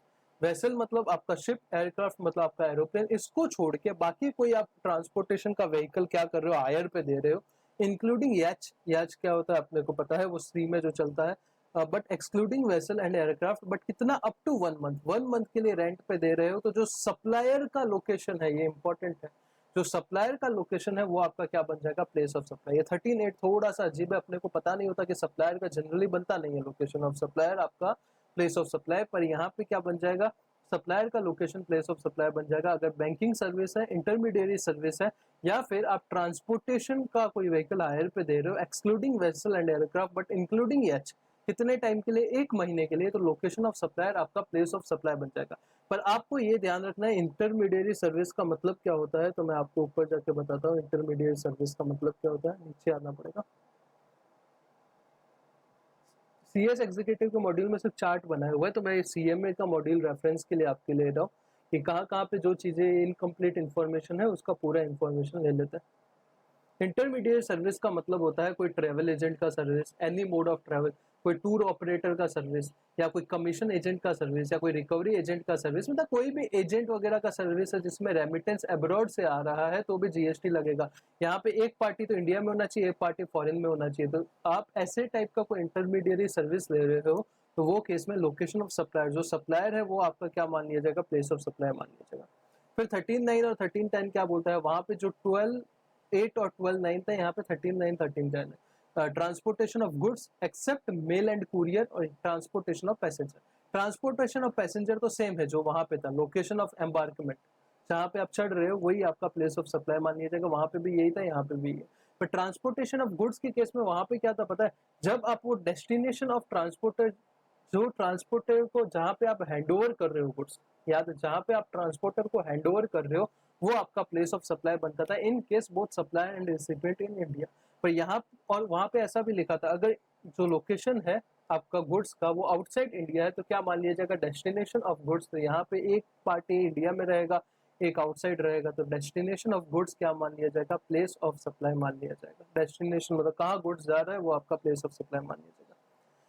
13.9 13.10 दोनों ट्रांसपोर्टेशन के लिए है। 13.11 क्या बोल रहा है, अगर आपको कोई फ्लाइट में इंडिया से लेके कहाँ जा रहे हो, लंदन वगैरह जा रहे हो, तो बीच में जो आपको बोर्ड या कन्वेंस के बीच में जो आपको सर्विस मिलता है फ्लाइट में, शिप में, ऐसी कोई जगह पे, तो वो केस में आपका जो फर्स्ट शेड्यूल पॉइंट था डिपार्चर का फ्लाइट का, वही क्या मान लिया जाएगा, प्लेस ऑफ सप्लाई मान लिया जाएगा। जैसा उधर था वैसा ही सेम है, वहां पे 12.10 था, यहाँ पे 13.11।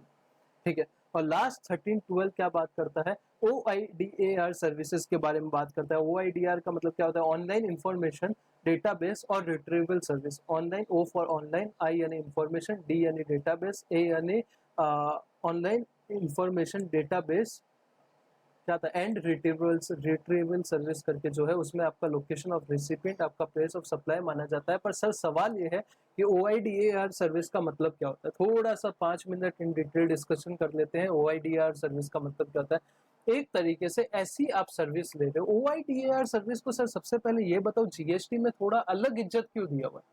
OIDAR सर्विस जो है उसको GST में थोड़ा सा अलग इज्जत क्यों दिया हुआ है, बहुत जगह पे आता है सर, रिटर्न वाले चैप्टर में आया था OIDAR सर, ये OIDAR सर्विस को थोड़ा सा अलग इज्जत क्यों दिया है, क्योंकि जनरली अगर आप कोई भी इंपोर्ट करते हो सर्विस का, कोई भी इंपोर्ट करते हो सर्विस का, तो ये केस में RCM लग जाता है, रिवर्स चार्ज मैकेनिज्म लग जाता है। ठीक है, मतलब जो इंपोर्ट कर रहा है वो क्या करेगा, टैक्स भरेगा।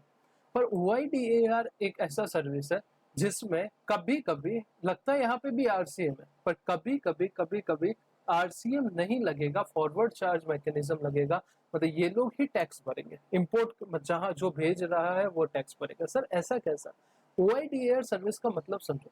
एग्जाम्पल लेते हैं अमेजॉन प्राइम। अमेजॉन प्राइम का क्या सर्विस है सर, वो लोग ने अपना एक सर्वर बनाया हुआ है, सर्वर के अंदर बहुत सारे वीडियोस वगैरह बना के, मूवीज वगैरह के राइट्स लेके उसमें अपलोड करते हैं।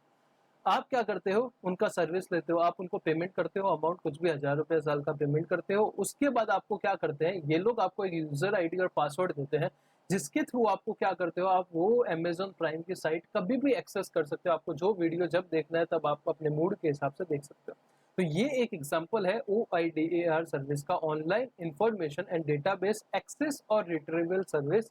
ये एक एग्जांपल है किसका, OIDAR सर्विसेज का। दूसरा एग्जांपल नेटफ्लिक्स।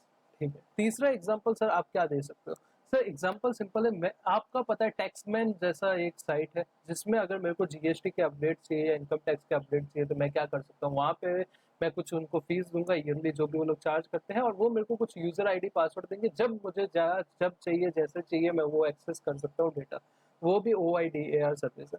तो OIDAR services means services whose delivery is mediated by information technology. एक ऐसी सर्विस जिसकी डिलीवरी आपको IT के थ्रू होती है, मतलब मोबाइल फोन हो गया, PC हो गया, ओवर द इंटरनेट पे होती है, और electronic network, and the nature of which renders their supply essentially automated.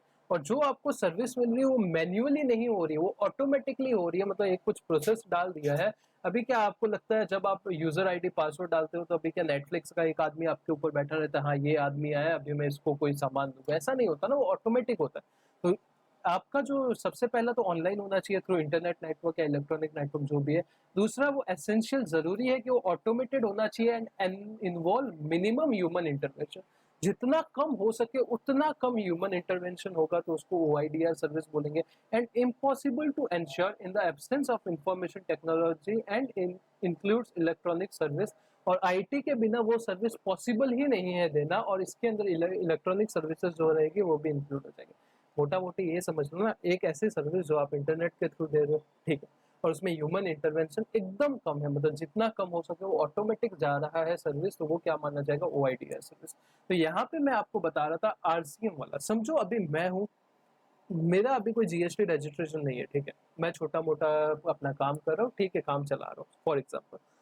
अभी मैं कोई नेटफ्लिक्स का सब्सक्रिप्शन ले लेता हूँ, क्या करता हूँ, नेटफ्लिक्स का सब्सक्रिप्शन मैंने ले लिया, तो मैं 1200-1500 जो भी चार्जेस है मैं उसको पे कर रहा हूँ। तो इसके लिए क्या मैं साला रिवर्स चार्ज में GST में रजिस्टर करूंगा और फिर टैक्स पे करूंगा क्या गवर्नमेंट को? ऐसा पॉसिबल है क्या? ऐसा बिल्कुल पॉसिबल नहीं है। तो वो केस में गवर्नमेंट ने क्या बोला कि ऐसे बहुत सारे OIDR के जो यूजर्स रहते हैं जिनका कोई GST से कोई लेना देना नहीं है, तो वो केस में बाकी सब इंपोर्ट ऑफ सर्विस पे RCM में तुमको टैक्स भरना पड़ेगा, पर OIDR के केस में भरने की जरूरत नहीं है, ना ये भरेगा ना ये भरेगा। वो आगे देखेंगे क्या प्रोविजन है, अभी वो उसके लिए मेरे को कोई इंटरेस्ट अभी नहीं है पढ़ाने के लिए, लेक्चर बड़ा करने के लिए। अभी सिर्फ इतना समझेंगे कि वहां पे ये बहुत बड़ा फर्क आ जाता है। इसकी वजह से OIDR को बार बार इतना महत्व मिलता है। जैसे प्लेस ऑफ सप्लाई में भी OIDR का अलग से 13-12 करके डाला हुआ है, तो इतना इंपॉर्टेंस इसीलिए दिया जाता है क्योंकि एक RCM का एक अलग कंसेप्ट उसके ऊपर लगता है, ठीक है। OIDAR सर्विस में इंक्लूड क्या होगा, ऑनलाइन एडवर्टीजमेंट, जैसे अगर आप यूट्यूब का कोई वीडियो देखते हो उससे पहले ऐड आता है। प्रोवाइडिंग क्लाउड सर्विसेज, स्टोरेज का कोई सर्विस आपको जीमेल वगैरह पेड भी देता है, फ्री भी देता है, तो जो पेड वाला है वो वाला आ गया। आप कोई ई बुक एक्सेस कर रहे हो, आपको बुक घर पे प्रिंट आउट नहीं आ रहा, आपको कोई पासवर्ड दे दिया, अभी जाके आप क्या कर रहे हो, ई बुक देख रहे हो, कोई मूवी देख रहे हो, अमेजोन प्राइम, अमेजोन म्यूजिक देख रहे हो, फिर कोई सॉफ्टवेयर यूज कर रहे हो ऑनलाइन, जैसे वो आई लव PDF वगैरह होते हैं ना, and other intangible via telecommunication network or internet provide कर रहे हो data or information or retrievable or otherwise to a person in electronic form through a computer network, मतलब फिजिकल नहीं कर रहे हो, ऑनलाइन कुछ आप डेटा दे रहे हो, इंफॉर्मेशन दे रहे हो, वो वाला केस। फिर online supplies of a digital content, movie, ये अमेजोन वाले हो गए। फिर डिजिटल डेटा स्टोरेज दे रहे हो या फिर ऑनलाइन गेमिंग वगैरह खेल रहे हो, तो ये सब क्या मान लिया जाएगा, आपका OIDAR सर्विस मान लिया जाएगा। बट OIDAR सर्विस में एक्सक्लूड क्या होगा, ये ध्यान रखो। सबसे पहले आप क्या करो, गुड्स का सप्लाई कर रहे हो where the order and processing is done electronically.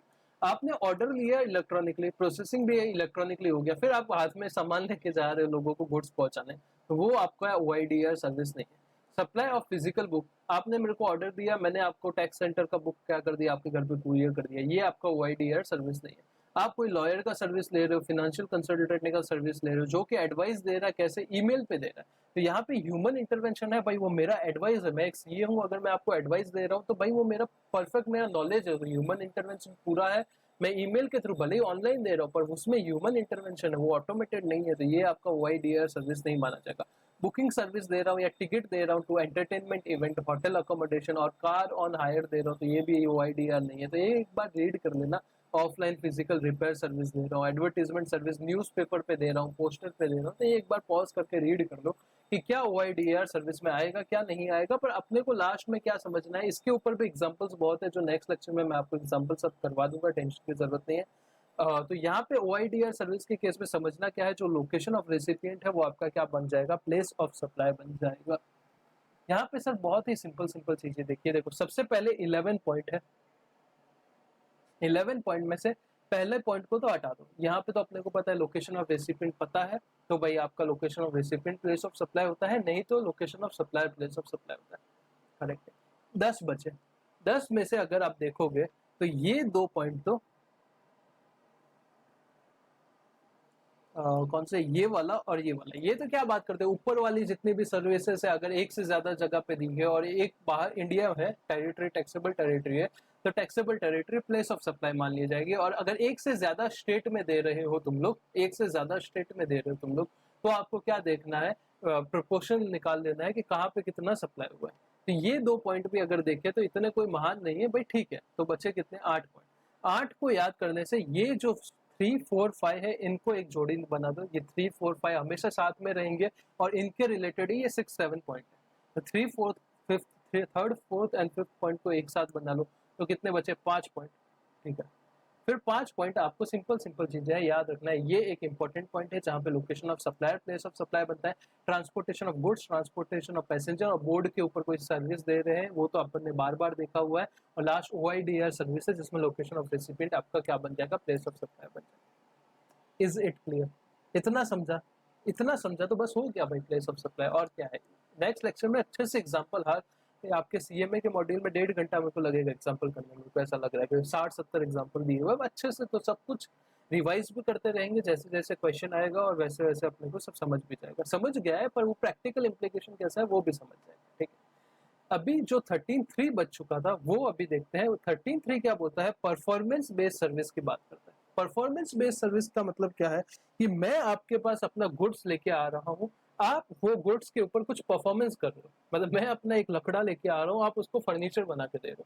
मैं खुद आ रहा हूँ, मेरी नाक टेढ़ी है, मैं बोल रहा हूँ मेरी नाक सीधी करो, कुछ आप क्या प्लास्टिक सर्जरी का सर्विस दे रहे हो, ऐसे कोई सर्विस परफॉर्मेंस बेस्ड सर्विस दे रहे हो, तो वो केस में क्या होगा, तो if goods physically made available to recipient, जो रेसिपिएंट है वो क्या कर रहा है, गुड्स आपको दे रहा है, goods physically made available to recipient, तो लोकेशन ऑफ एक्चुअल परफॉर्मेंस, जहां पे आप एक्चुअल सप्लायर जो है वो एक्चुअल परफॉर्म कर रहा है, जहां पे वो एक्चुअल फर्नीचर बना रहा है बैठ के, करेक्ट है, वही क्या मान लिया जाएगा, प्लेस ऑफ सप्लाई मान लिया जाएगा।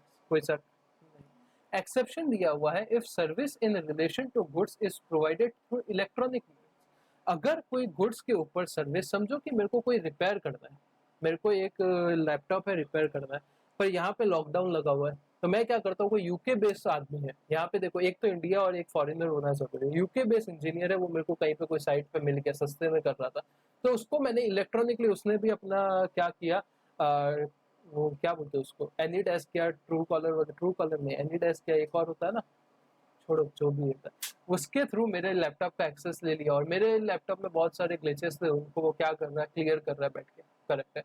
तो वो केस में सर्विस उसने गुड्स के ऊपर कैसे दी, इलेक्ट्रॉनिकली दी, ऑनलाइन मोड से दी, तो वो केस में जो लोकेशन ऑफ गुड्स है, मेरा लैपटॉप कहाँ पे रखा हुआ है, या कोई जो सामान पे काम ऑनलाइन करवाया हुआ है वो कहाँ पे रखा हुआ है, गुड्स का लोकेशन क्या है, वही प्लेस ऑफ सप्लाई हो जाएगा।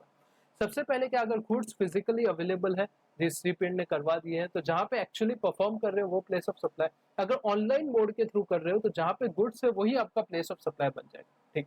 But this clause is not applicable in case goods temporary imported in India and exported after repair. Foreign से कोई गुड्स है जिसका इंडिया में ही रिपेयर हो सकता है और कहीं रिपेयर नहीं हो सकता, तो फॉरेन से 48 घंटे के लिए, मतलब 2 दिन के लिए कोई गुड्स इंडिया में आए, कोई इंजीनियर है उसने फटाफट रिपेयर किया और वापस चले गए, इंडिया में उसका कोई यूज नहीं हुआ, कुछ नहीं हुआ, करेक्ट है। तो वो केस में ये 13.3 क्लॉज नहीं लगेगा। तो कौन सा क्लॉज लगेगा सर, जहां पे कुछ नहीं लगता वहां पे 13.2 लगता है, सिंपल सी चीज है, करेक्ट है। तो जहां पे कुछ नहीं लगता वहां पे 13.2 लगता है। तो समझो कोई गुड्स इंपोर्ट हुए हैं इंडिया में टेम्पररी पर्पज के लिए और हाथों हाथ वापस जा रहे हैं, एक्सपोर्ट हो रहे हैं, तो वो केस में 13.3 नहीं लगेगा। 13.3 का मेन क्या है, लोकेशन ऑफ एक्चुअल परफॉर्मेंस है, जहां पे एक्चुअल परफॉर्म कर रहे हो वही आपका प्लेस ऑफ सप्लाई है, पर इलेक्ट्रॉनिकली मीन से करोगे तो लोकेशन ऑफ गुड्स आपका क्या बन जाएगा, प्लेस ऑफ सप्लाई बन जाएगा। और last point, where services is in relation to an individual, अगर सर्विस किसी इंडिविजुअल के लिए है, ठीक है, represented either as a recipient और a acting on behalf of the recipient, मतलब एक सर्विस किसके लिए, कोई इंडिविजुअल के लिए है, रेसिपिएंट के लिए है, या तो रेसिपिएंट खुद, या उसके ऊपर जो कोई बिहाफ पे कोई पर्सन जा रहा है वो खुद वहां पे जा रहा है, which requires physical presence with supplier, जिसके लिए सप्लायर के पास आपको फिजिकली जाना जरूरी है। सर क्या बोल रहे हो, समझ नहीं पड़ा। समझो मैंने आपको क्या बताया, मेरा नाक टेढ़ा है, मेरे को कॉस्मेटिक सर्जरी करानी है यूके में जाके, कोई एक्ट्रेस है जो ये लोग कराते रहते हैं ना, अपना शकल वकल चेंज कराते रहते हैं, इनको समझो कोई अपनी कोई भी हीरोइन है, अहाना कपूर, अपने मॉड्यूल में एक दिया हुआ था अहाना कपूर, ठीक है, अहाना कपूर को अपना नाक सीधा कराना है, तो वो क्या करती है, यूएसए में जाती है और वहां पे क्या करती है, नाक सीधा करवा के आती है। तो ये सर्विस किसके रिलेशन में है, इंडिविजुअल के रिलेशन में है, जिसके लिए आपको रिप्रेजेंट होना कंपलसरी है एज अ रिसिपिएंट या फिर acting on behalf of recipient. यहाँ पे तो खुद को ही अवेलेबल कराना जरूरी रहेगा, तभी नाक टेढ़ा करेंगे ना। विच रिक्वायर फिजिकल प्रेजेंस, जिसके लिए आपको फिजिकल प्रेजेंस रखना जरूरी है विद द सप्लायर, सप्लायर के साथ। तो जो एक्चुअल परफॉर्मेंस, जहाँ पे आपका वो डॉक्टर ने आपका नाक एक्चुअली सीधा किया, वही क्या बन जाएगा, प्लेस ऑफ सप्लाई बन जाएगा। तो ये लोकेशन ऑफ एक्चुअल परफॉर्मेंस आपका प्लेस ऑफ सप्लाई होता है। पर अगर इलेक्ट्रॉनिक मीन से आपका ठीक किया है तो लोकेशन ऑफ गुड्स आपका प्लेस ऑफ सप्लाई बन जाएगा। पर अगर गुड्स इंडिया में इंपोर्ट हुए और इमीडिएटली एक्सपोर्ट हो गए कुछ रिपेयर वगैरह करा के, तो वो केस में 13(3) नहीं लगेगा, 13(2) लगेगा। Is it clear? Yes sir. एक बार रीड कर लो 13(3), आपका प्लेस ऑफ सप्लाई खत्म हो गया। कुछ 4-5 एग्जांपल मैंने सीएस के मॉड्यूल में बहुत छोटे छोटे रद्दी रद्दी एग्जांपल दिए थे, वो लेने का ही मन नहीं किया इसलिए मैंने लिए ही नहीं। मतलब जो मैं बोल रहा हूँ वही लिखा हुआ है, अभी देख कराऊंगा तो पता चल जाएगा। पर सीएमए के मॉड्यूल में बहुत अच्छे एग्जाम्पल है, तो अगले लेक्चर में मैं वो करा दूंगा। सीएस वालों, सीएमए वालों, भाई तुम्हारे पास कोई पास्ट एग्जाम का पेपर है तो मुझे दे देना, मैं यूट्यूब पे आपको सॉल्व करा के दे दूंगा। It will help you a lot.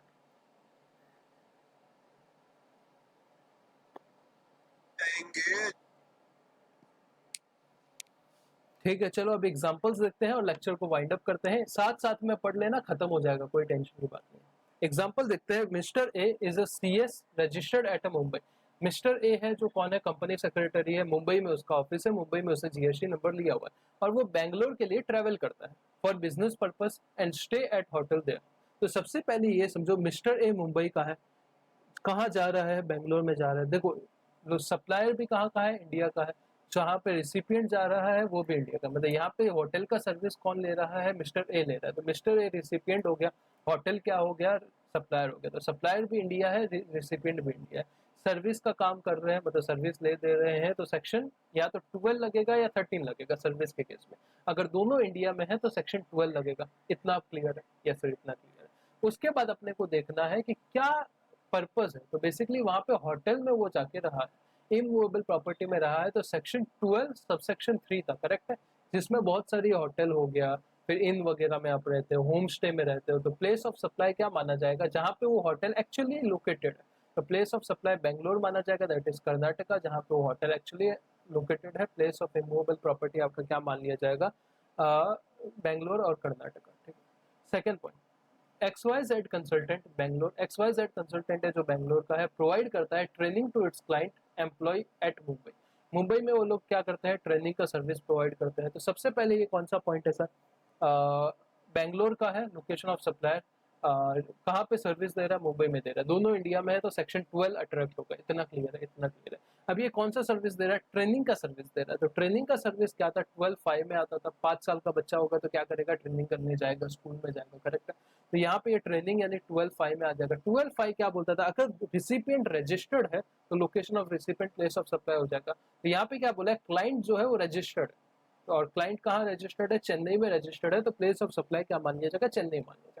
अगर क्लाइंट रजिस्टर्ड नहीं होता तो क्या होता, जहाँ पे एक्चुअली ट्रेनिंग दिया है या परफॉर्मेंस सर्विस दिया है वही प्लेस ऑफ सप्लाई माना जाएगा। इन this case if recipient is registered, place of supply will be location of recipient, that is Chennai, and consequently IGST लगेगा, क्योंकि सप्लायर कर्नाटका का है, रिसिपिएंट तमिलनाडु का है, आईजीएसटी लगेगा। And place of supply Tamil Nadu is different.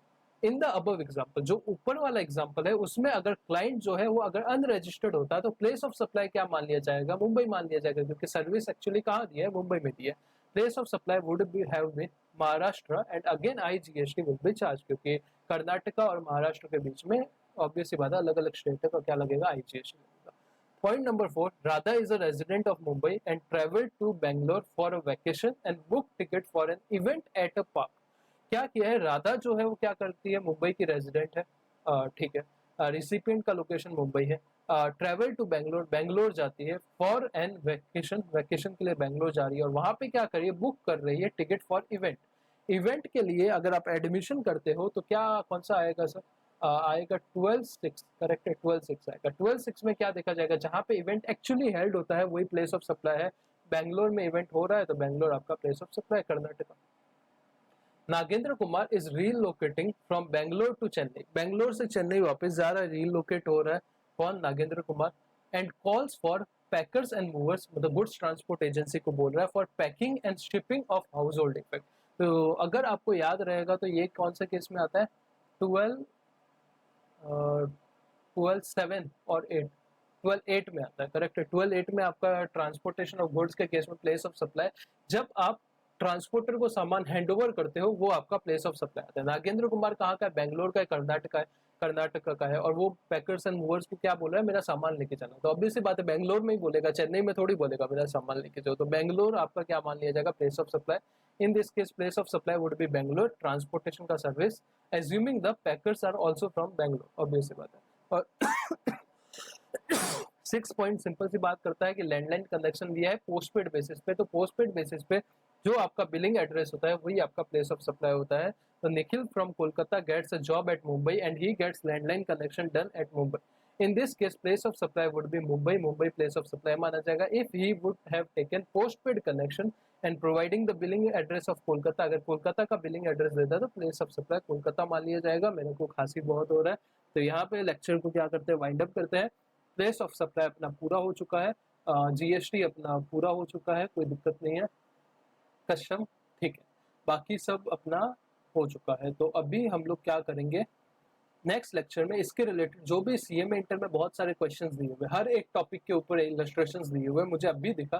तो ये इलस्ट्रेशंस हम क्या करेंगे नेक्स्ट लेक्चर में प्लेस ऑफ सप्लाई के रिलेटेड मैं आपको सॉल्व करा दूंगा, ठीक है। चलो bye bye, God bless you.